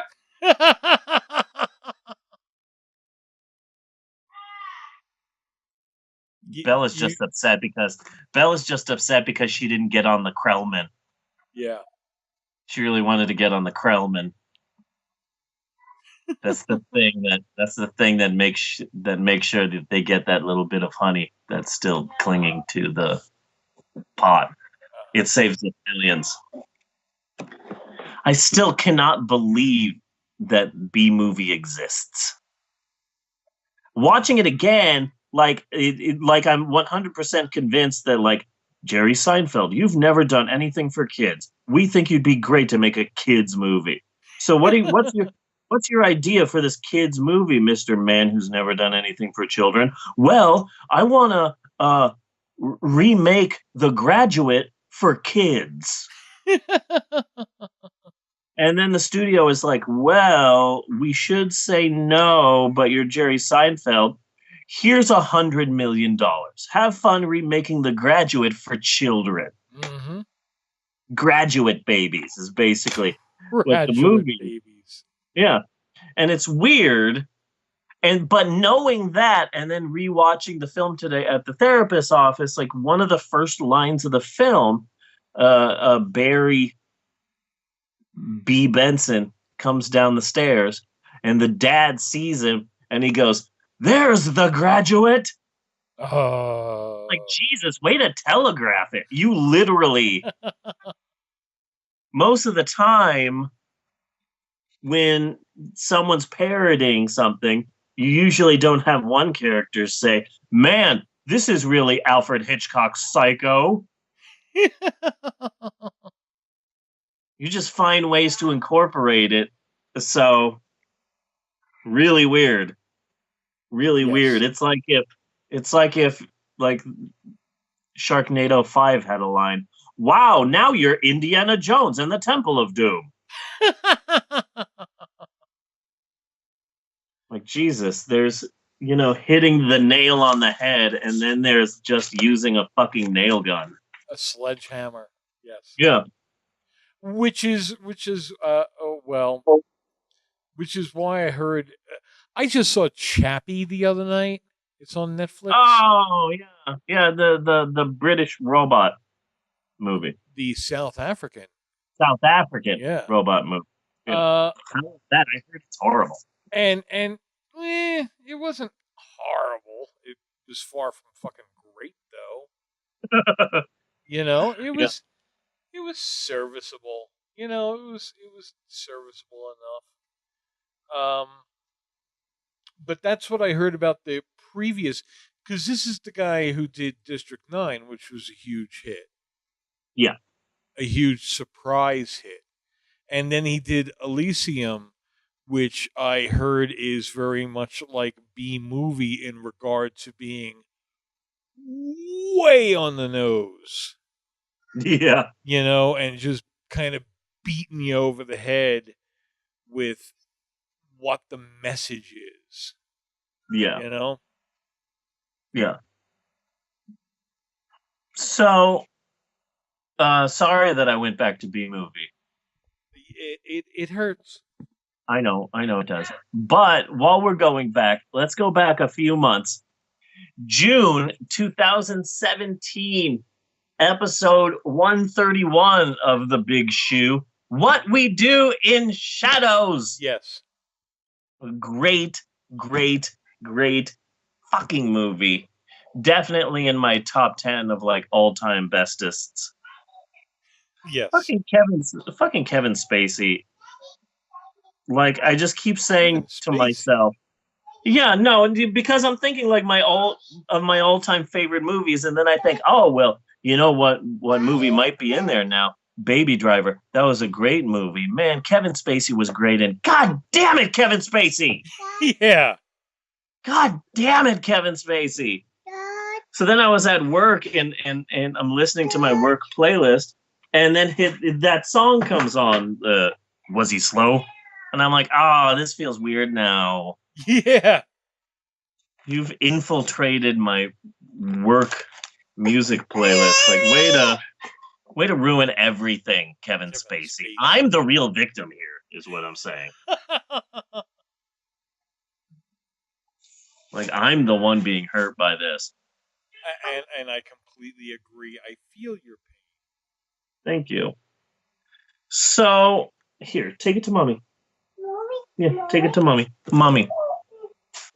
So What We Do in Shadows was the brainchild of New Zealand director Taiki Kiki Wawaka Waka. Yes. Takishi. Or some, yeah, Rikishi Waka Waka. Or something to that effect. Yes. What we do in the shadows, an entirely ad-libbed vampire horror comedy, and it's fucking hilarious.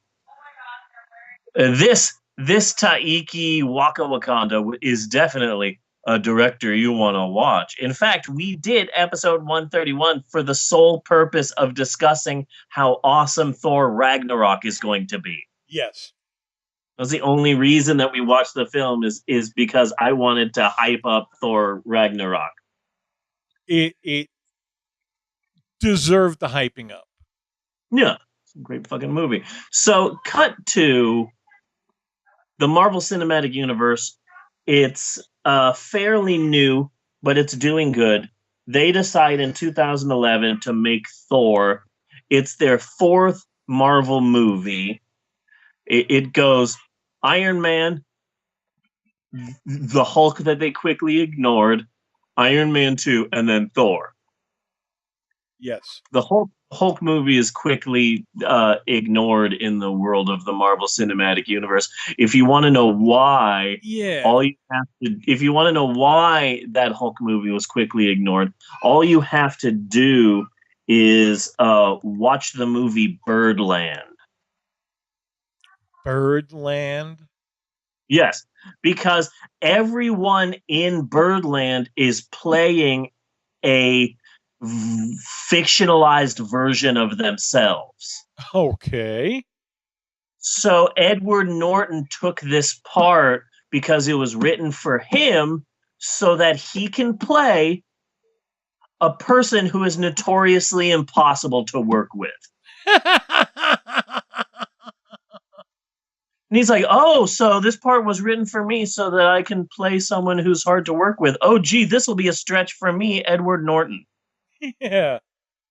So a lot of the, his attitude and the way he just kind of takes over the play and tries to turn it into something different, that's Edward Norton. He just has a habit of trying to take over projects and redo them and be a diva and be an asshole and be a dick to everyone. I have heard that about Edward Norton before. Yeah. Yes. So basically, Edward Norton makes this Hulk movie, and Marvel has such a horrible time working with Edward Norton that by the time the Hulk movie comes out, Marvel is like, oh, please go see this Hulk movie. I think it's going to be great. We worked really hard on it. And FYI, we've already fired Edward Norton and he'll never be the Hulk again. Go see this movie, but just be aware, you will never again see Edward Norton in a Marvel movie. And did they ever just fucking upgrade? You know? Hell yeah. Mark Ruffalo is so good. Yes, he is. You know, he's just a tremendous actor and a good human being. Yes, I was just about to say that. Yeah. So of course, Edward Norton, in the lead up to the Hulk movie, he literally comes around and says, "Oh yes, well, the script is amazing. I wrote it." And Marvel's like, "No, you didn't write it." And he's like, "Yes, but I helped write it. I helped write the film. I helped direct it. I really worked hard to make this a not just a comic book movie, but a good film about man and society." And Marvel's like, "Oh, Jesus Christ, this fucking guy." He's pitching it. Yeah. So they quickly fired him, and so now that's the one Marvel Cinematic Universe movie that they're like, hey, let's just sweep this under the rug. But if you want to know, that's two Hulk movies under the rug. Yeah. But the first Hulk movie wasn't done by Marvel. The Ang Lee Hulk movie wasn't done by Marvel. That was so bad, especially from Ang fucking Lee. You know, it was they literally this is the one thing that killed me and made me just say, you know what, fuck this movie. Not the dogs. Everybody likes to bring up him fighting the dogs. Everybody loves to bring up the dogs. Everybody brings up the dogs. Yeah. No, it wasn't the dogs. They had a flashback within a fucking flashback. Yeah. He flashed back to this point where he was in college and he was sitting under a tree. I don't know why. And then he flashed back from the tree. Yeah. Like, what the fuck are you doing? Flashbackception. Yes. The thing that pissed me off about Ang Lee's The Hulk is that Ang Lee is such an artist that he's like, this is what I'm going to do. I'm going to take your crappy comic book and turn it into a touching art film about the sins of the father being brought down to the sins. Now they're the sins of the son, and the son is battling the father, and the father is battling the son. I'm going to take this comic book movie and turn it into a touching family drama. Yeah. And I'm like, with oh, Nick fuck you. fucking Nolte. Yeah. Oh, fuck you. That's so Ang Lee that, okay, I'm going to take your crappy movie, your crappy comic book, and turn it into a beautiful art film. Nick Nolte is exactly like Gary Busey if Gary Busey could act. Yeah. You know? Yeah. No, that's good. Yeah. So Iron Man, the Hulk they quickly ignored. Iron Man 2, then Thor. Originally, Thor was owned by Sony Pictures. And for a while, yeah, and for a while, they just always owned the rights to it. It's just the rights were expiring, so for a while they were trying to get people, and like Sam Raimi wanted to do like a Thor movie for Sony that would be real trippy because of course it's Sam Raimi, so Sam Raimi is automatically thinking, oh yeah, let's make a trippy film, really trippy because those comics were trippy. This is going to be a trippy film. It's going to be real trippy. But Sony was like, oh yeah, no one can do anything with Thor. Okay. So I did not look forward. I did not look forward to a Thor movie. I looked forward to a Thor movie. I looked forward to the first Thor film. I thought he was going to look ridiculous. Yeah. I was wrong. Yeah. So, and just to be clear, Thor was owned by Sony, so never say never to Avengers versus X-Men. That would be cool. I still have fingers crossed for Avengers versus X-Men. That could happen. So the first Thor was a hit, but it definitely wasn't a massive success. It wasn't an Iron Man. It wasn't an Iron Man 2. It wasn't an Iron Man 3. It made, and I was kind of surprised by this, the first Thor film in its entire run in America, it made $181 million. That's not so good. What were they budgeted at? I don't know. Yeah. But it also made like $268 million in the foreign markets, but still, like that's Thor Ragnarok made close to the entire US box office for the first Thor. They got close to making that in fucking week 1 of Thor Ragnarok. Yeah. Just FYI. This Thor movie is freaking huge. But for a character, it was nice to see his umbrella, although wasn't it a cane actually? It was like a cane or a walking stick. Yeah. So, for a character that not too many people really knew, like 181 million in the US, that's a fairly decent hit. So 2 years later, they do Thor 2 Electric Boogaloo, which I remember hardly anything from. And I've seen that movie like 7 or 8 times. I did not watch that one. It's okay. Yeah. It's pretty good, but it's like, It got okay reviews, but not great reviews. It did a bit better than the first one. It made $206 million in the US and much bigger in the foreign markets. It's good, but I don't think people were clamoring for more Thor. So they put Thor on the back burner. Like, okay, we're done with Thor for a while. We don't know what we're doing. We're just gonna say we're done with him for a while. I don't know what you want. You can't. Do you want my podcast notes? You can't have them because I'm doing my podcast. No, you can't have my podcast notes. Where are your notes? You had my notes. Where's the clipboard? Go find it. I bet mommy has it. I bet she's hiding it in her ample bosom. Her bosom. I'm talking about mommy's boobies. Her boobies. You should go check mommy's boobies. Booby. Going to check mommy's booby. Good. It's a good idea. The third film doesn't appear for four whole years.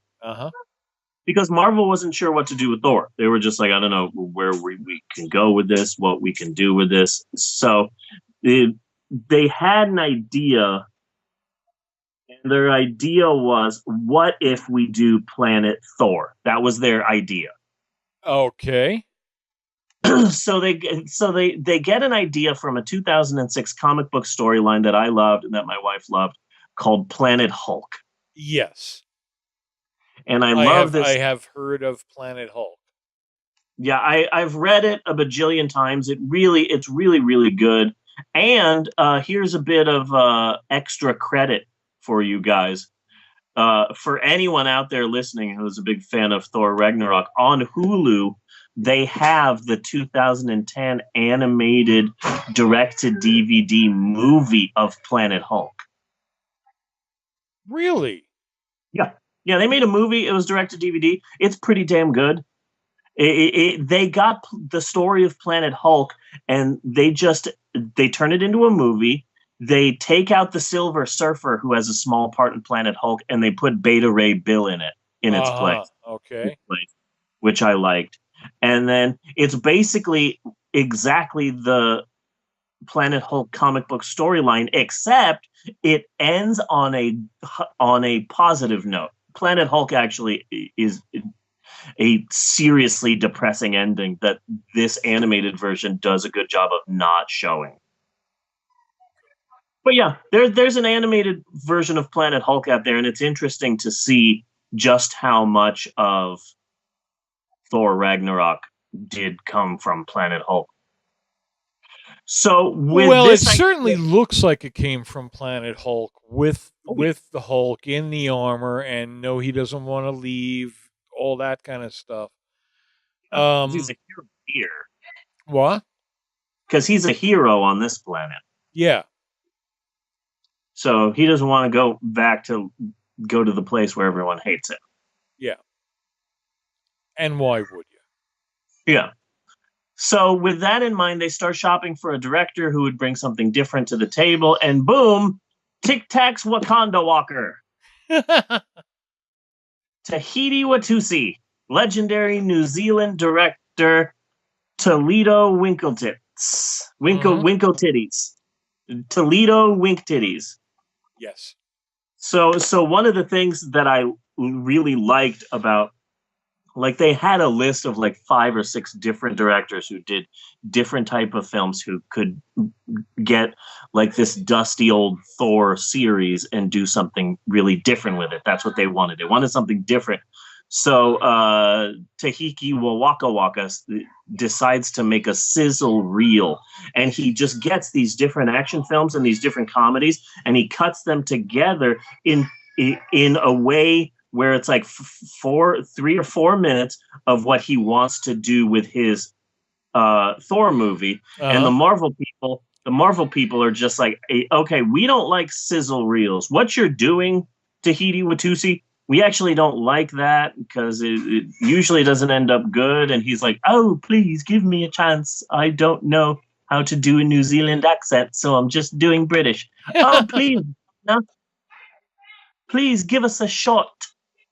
So he does the sizzle reel. He shows it to the Marvel people, and the entire sizzle reel, he hasn't even been hired yet, but he puts over his sizzle reel that fucking Led Zeppelin song. Nice. That was perfect. Yeah. That's exactly what we needed there, and why didn't anybody think about that before? Yeah, it's perfect. Mm-hmm. And I love the fact that even before he was hired, he had that in his mind. Yeah. You know? So I love this film. What it feels like to me is, oh yeah, we've got these huge films coming up. We Marvel people have a whole slate of films lined up. They're going to be huge. We've got Avengers 2. Then we're going to be working on Avengers 3 and 4 at the same time, finishing off Iron Man with Iron Man 3. We've got these huge, massive movies. Thor, going to be a blockbuster hit. We've got some real, huge, amazing films coming up. Oh, and Guardians of the Galaxy. But I wouldn't worry about that. Yeah. That's probably not going to be a big deal for us. Oh, but let me tell you, the entire cinematic universe is going to be thrown on its ass when they see the amazing work we're doing in Doctor Strange. Again, don't worry about Guardians of the Galaxy. Oh, you went there. Ooh. Don't worry about Guardians of the Galaxy. That's not going to be that big of a hit. So then it was such a hit that there's a part of me that feels that Guardians of the Galaxy was so huge that the Marvel people just said, hey, Tahiki Waka Waka, you see Thor? Guardians the shit out of it. Yes. Yeah, this Guardians movie was really popular. Apparently, people want these Marvel movies to be fun. Yeah, so it's really like blowing our minds, because if there's one thing that we haven't been doing with Thor, it's been making them fun. Yes. They're epic dramas. Kenneth Branagh. Yeah, he always irritates me. Yeah. So it's like, oh, okay, let's just Guardians up Thor. Fuck it. And then there you go. That's what they did with this film. And it's all the better for it. I totally agree. There are some wonderful things in this movie that I absolutely love. I love the shake weight. This shake weight just for a second. What the hell? I just love the fact that, like, here's Idris Elba and he's the guardian and the gatekeeper of this pathway to a bunch of different realms, a bunch of different worlds. But then you fire that guy and put some shitty guy in, and of course he's going to use it to go all over the place. Mm-hmm. So it's like, yeah, check out my stuff. This is called a motorcycle. Check out these guys here. They're called AK-47s, and this is called a shake weight. They're all, ooh. Also, I was not expecting to see Matt Damon in this motherfucker. Yes, and who was playing Thor there? I wasn't quite picking that up. Oh, it's somebody. I don't remember who. I'd have to Instagram it. All I know is that Sam Neill was up in there too. Sam Neill? Yeah. He hasn't worked in a while.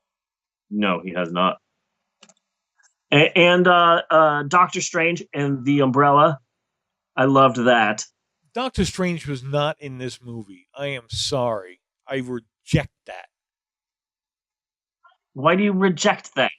Because it's just a slightly longer version of the end credit of Doctor Strange. It was the same fucking bit. Yeah, but one thing that I did like was at the end of that, where Thor's about to go back into the go to the portal to find Odin. Yeah. And Doctor Strange goes, "Don't forget your umbrella." So Thor does his thing where he just puts his hand out, waiting for his hammer to come to him, but the hammer's in a different part of the house, so you just keep hearing all of this breaking. Yeah. Sorry about that. Really sorry. And then it's like, oh yes, let's not forget your brother, and he just falls out of the sky. I have been falling for a half hour. Yes. And that was something else that I really kind of enjoyed too. they really got the Loki Thor dynamic. Yeah. You know, like before they've been villains, they've been like rivals, and they've been villains that are that are fighting against each other, like a superhero and a supervillain. But like finally in this film, I feel that they finally got. Oh, you know what? They're also brothers. Yeah. So maybe they should act like brothers. Mm-hmm. And they really have that down. Let's do Get Help. Yes. We are not doing Get Help. A better idea? Well, no. Then we're doing it. Like that's such a brother thing. Mm-hmm. And I loved seeing Valkyrie finally make her appearance and then fall because she's drunk off her ass. I told Bella, I'm like, that's your Uncle Randall. She just Randalled. And then Jeff Goldblum showing up to Pure Imagination. Yes. Like, that was unexpected. I was like, it's the Willy Wonka song. Yeah. But in Planet Hulk befriends a number of aliens, and they're all also trapped here on this planet, getting ready to fight. And there's a number of aliens, and they're all about to face this creature that's going to kill them all. And so they decide to make a pact that aliens have where they are war bound. Yes. So it's like this really serious pact of, okay, so now we are a group and we will stay with each other until we all die, which will probably be tomorrow when we fight this giant alien creature. So now we are a thing. We are warbound. So there's a number of them in this group, and two of them are a giant rock guy named Korg and Meek, who is a bug who talks. And I love the fact that Korg and Meek are in Thor Ragnarok, except now Korg is a New Zealand guy. Yeah. And but they're both from Planet Hulk? Yeah, they're both from Planet Hulk. Yeah. Okay. Except Korg is like a serious warrior on his planet, and Meek is actually a small little bug that talks and is actually quite funny. So in this, they made the rock guy funny, and then the bug doesn't talk. Yeah. But I just love Korg so much. See you later, new Doug. Yes. And then the What We Do in Shadows reference. Did you catch that? I think I might have missed that one. Yeah, so they're about to fight in the arena. Oh, with this, yes, three of them. Yes. Can you? No, I just connected it now. Actually, yeah. You know, there's still blood and hair on this weapon, guys. Can you please clean your weapon after you use it? And they're trying to pick their weapons. Like, hey Thor, how about this? A giant wooden fork. Be really good for killing 3 vampires if they're living in close proximity to each other. Yes. Like I squealed at that. Just so excited. That's awesome. Dad. Yes. The Justice League. The Justice League movie trailer. just came out. Yeah. It had come together. It's one of the background songs. By the Beatles. Mm-hmm. Yeah. It was amazing. Yeah, the reviews are starting to come out for Justice League, and I'm really excited. Really? Because they're horrible. They are. There's some horrible reviews. I'm really excited. Awesome. Yeah. Yeah. So excited. I'm down with that. Yeah. But one of the things that I'm really excited about Thor Ragnarok is that at the end of the movie, spoiler alert or whatever, not much of a spoiler alert. Yeah. The people of Asgard do not have a home.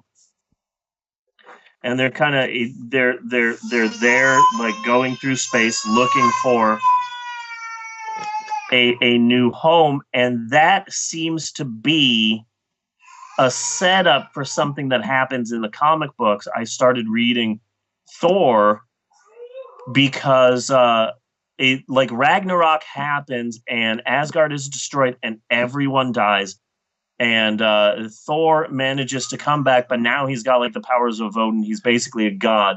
So he sets about creating a new Asgard, and the Asgard that he ends up creating is like this giant floating castle that's about like 500 feet hovering above a small town in New Mexico. Nice. Okay, it'll save him time traveling. Yeah, and it's so awesome, not because of what's happening to Thor. Like, I didn't give a shit about Thor, but suddenly there are all of these like gods and Asgardian people who are living right next door to a small town, and it's so adorable. Like the one fat guy who's Thor's friend is like drunk riding a horse up and down the street with a weapon, threatening to fight people and kill them. And here's the small town police. Like, what do we do? Do we stop him? Do we arrest him for DUI? He seems to be drunk on a horse. Like, what do we do? Do we even have? Can we arrest a god? I don't even know if he's a god. I think he's just some drunk guy from Asgard. Like, what do we do? And there's this one tiny little subplot of just this young college guy who works at the diner, and one day he's walking home and he happens to see like this beautiful goddess lake nymph creature, this beautiful goddess woman who's also walking, and they meet and start to like each other. And it's so weird because like this woman is a god, and here's 19-year-old Billy. Yeah. You know, who has a beat up pickup truck. Like, how are they going to make that work? I can see an entire like comedy based on that. Like Thor. Yeah. Just he's living like, yeah, like I could see all of that. Like a normal guy in love with a goddess. No, the entire plot of like Asgard is back, but now it's right next to this small town in the middle of nowhere. Okay. And less about Thor and Loki and like their adventures, and maybe we'll give them a bad guy to chase, but it's primarily about regular Asgardians and the people who live in this small town. Like, that's the story I want to hear. Yeah. It would be kind of like the first Thor movie where Thor's walking around going into the pet shop. I need a horse.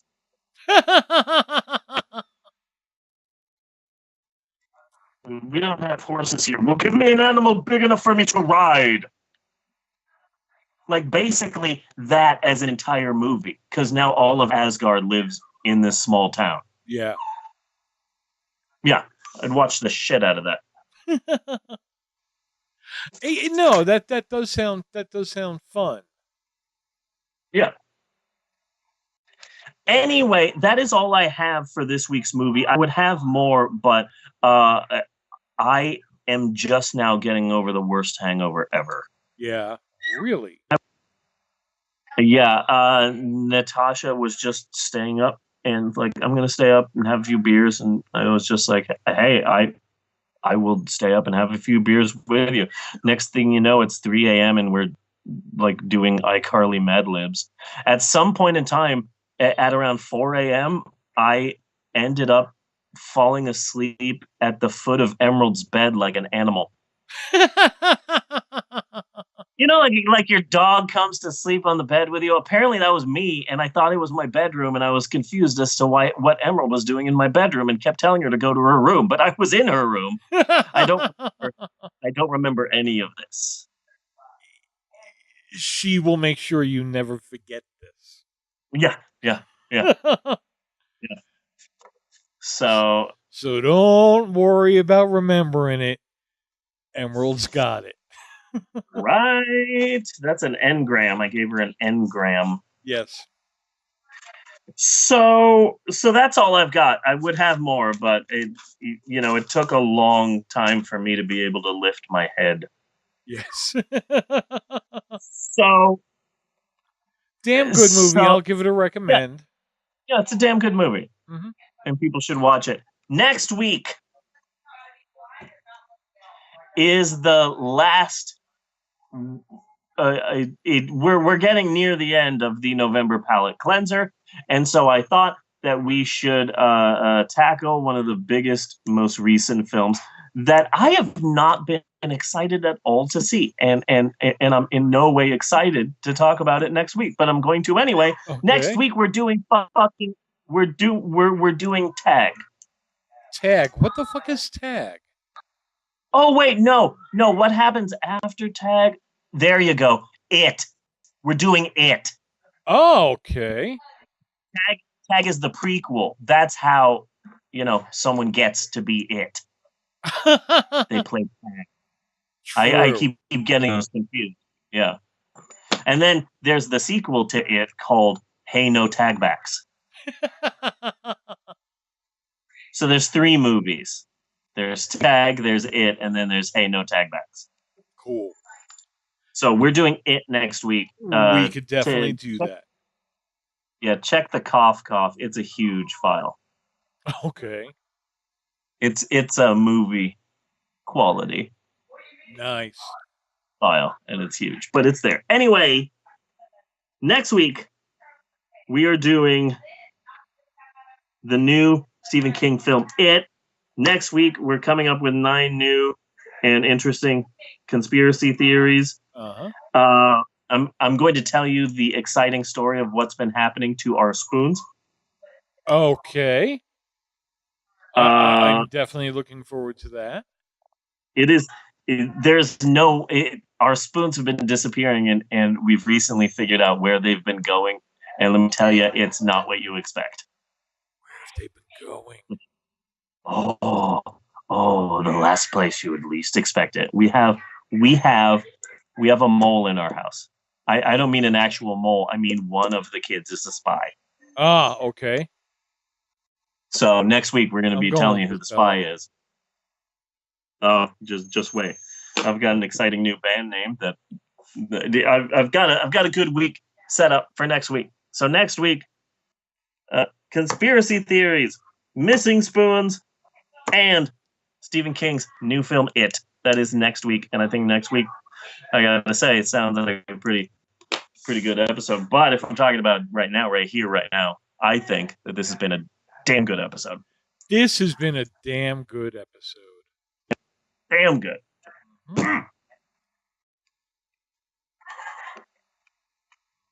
Real good. Damn good. So until next week, I am Bunny Williams. And I am Reverend Steve saying thanks for listening, and we will see you next week, you godless heathens. Do do do do do do do do do. Skeep skeep scott scoot skip ya do. A doop a dop a do wow.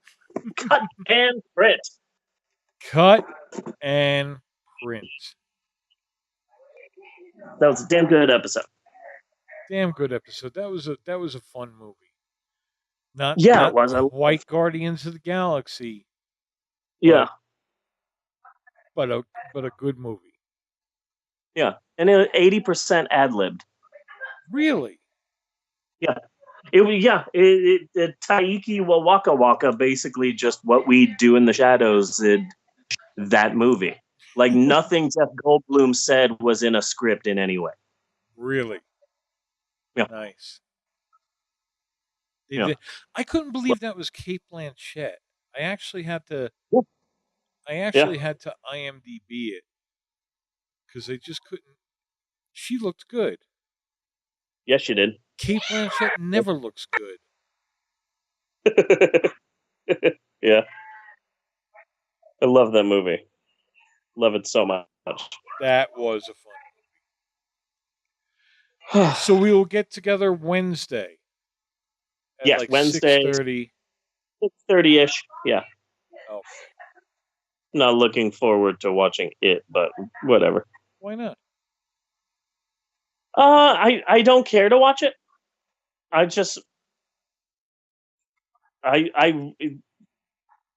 it didn't seem to me to be something I would be into. Yeah, I don't know. I wasn't excited. Oh, it came out, and I'm like, okay, great.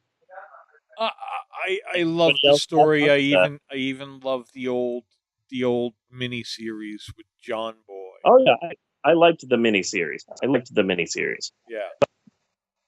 Yeah. Tim Curry is a treasure. Yes, he is. Yeah. And he made Pennywise. Yeah.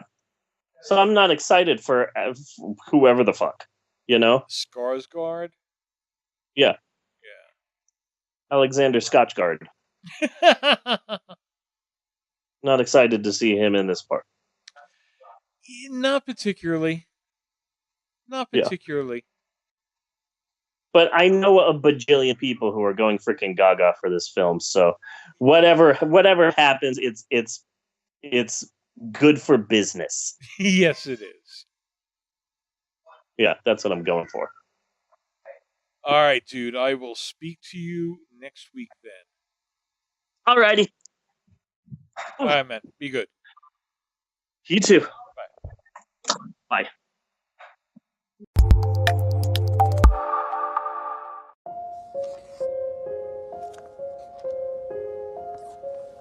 There you go. She's all ready, Captain. Thanks, Billy.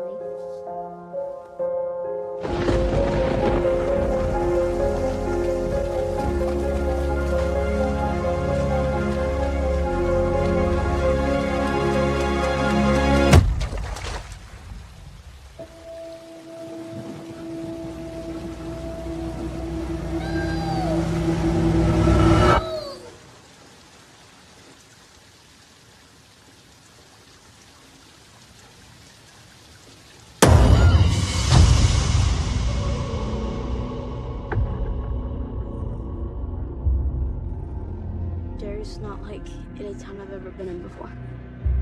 People die or disappear 6 times the national average. And that's just grown-ups. Kids are worse. Way worse. We all float down here. I saw something. There was this Clown. Yeah, I saw him too. Look. It's all connected by the sewers. That's where it lives.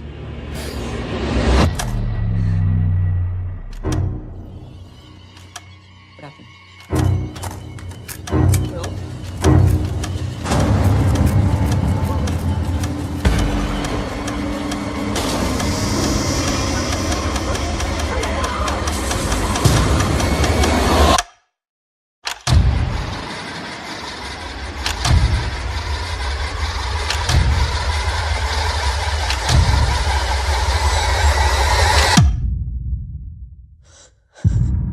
Bill, if you'll come with me, you'll float too. You'll float too. You'll float too. You'll float too. You'll float too.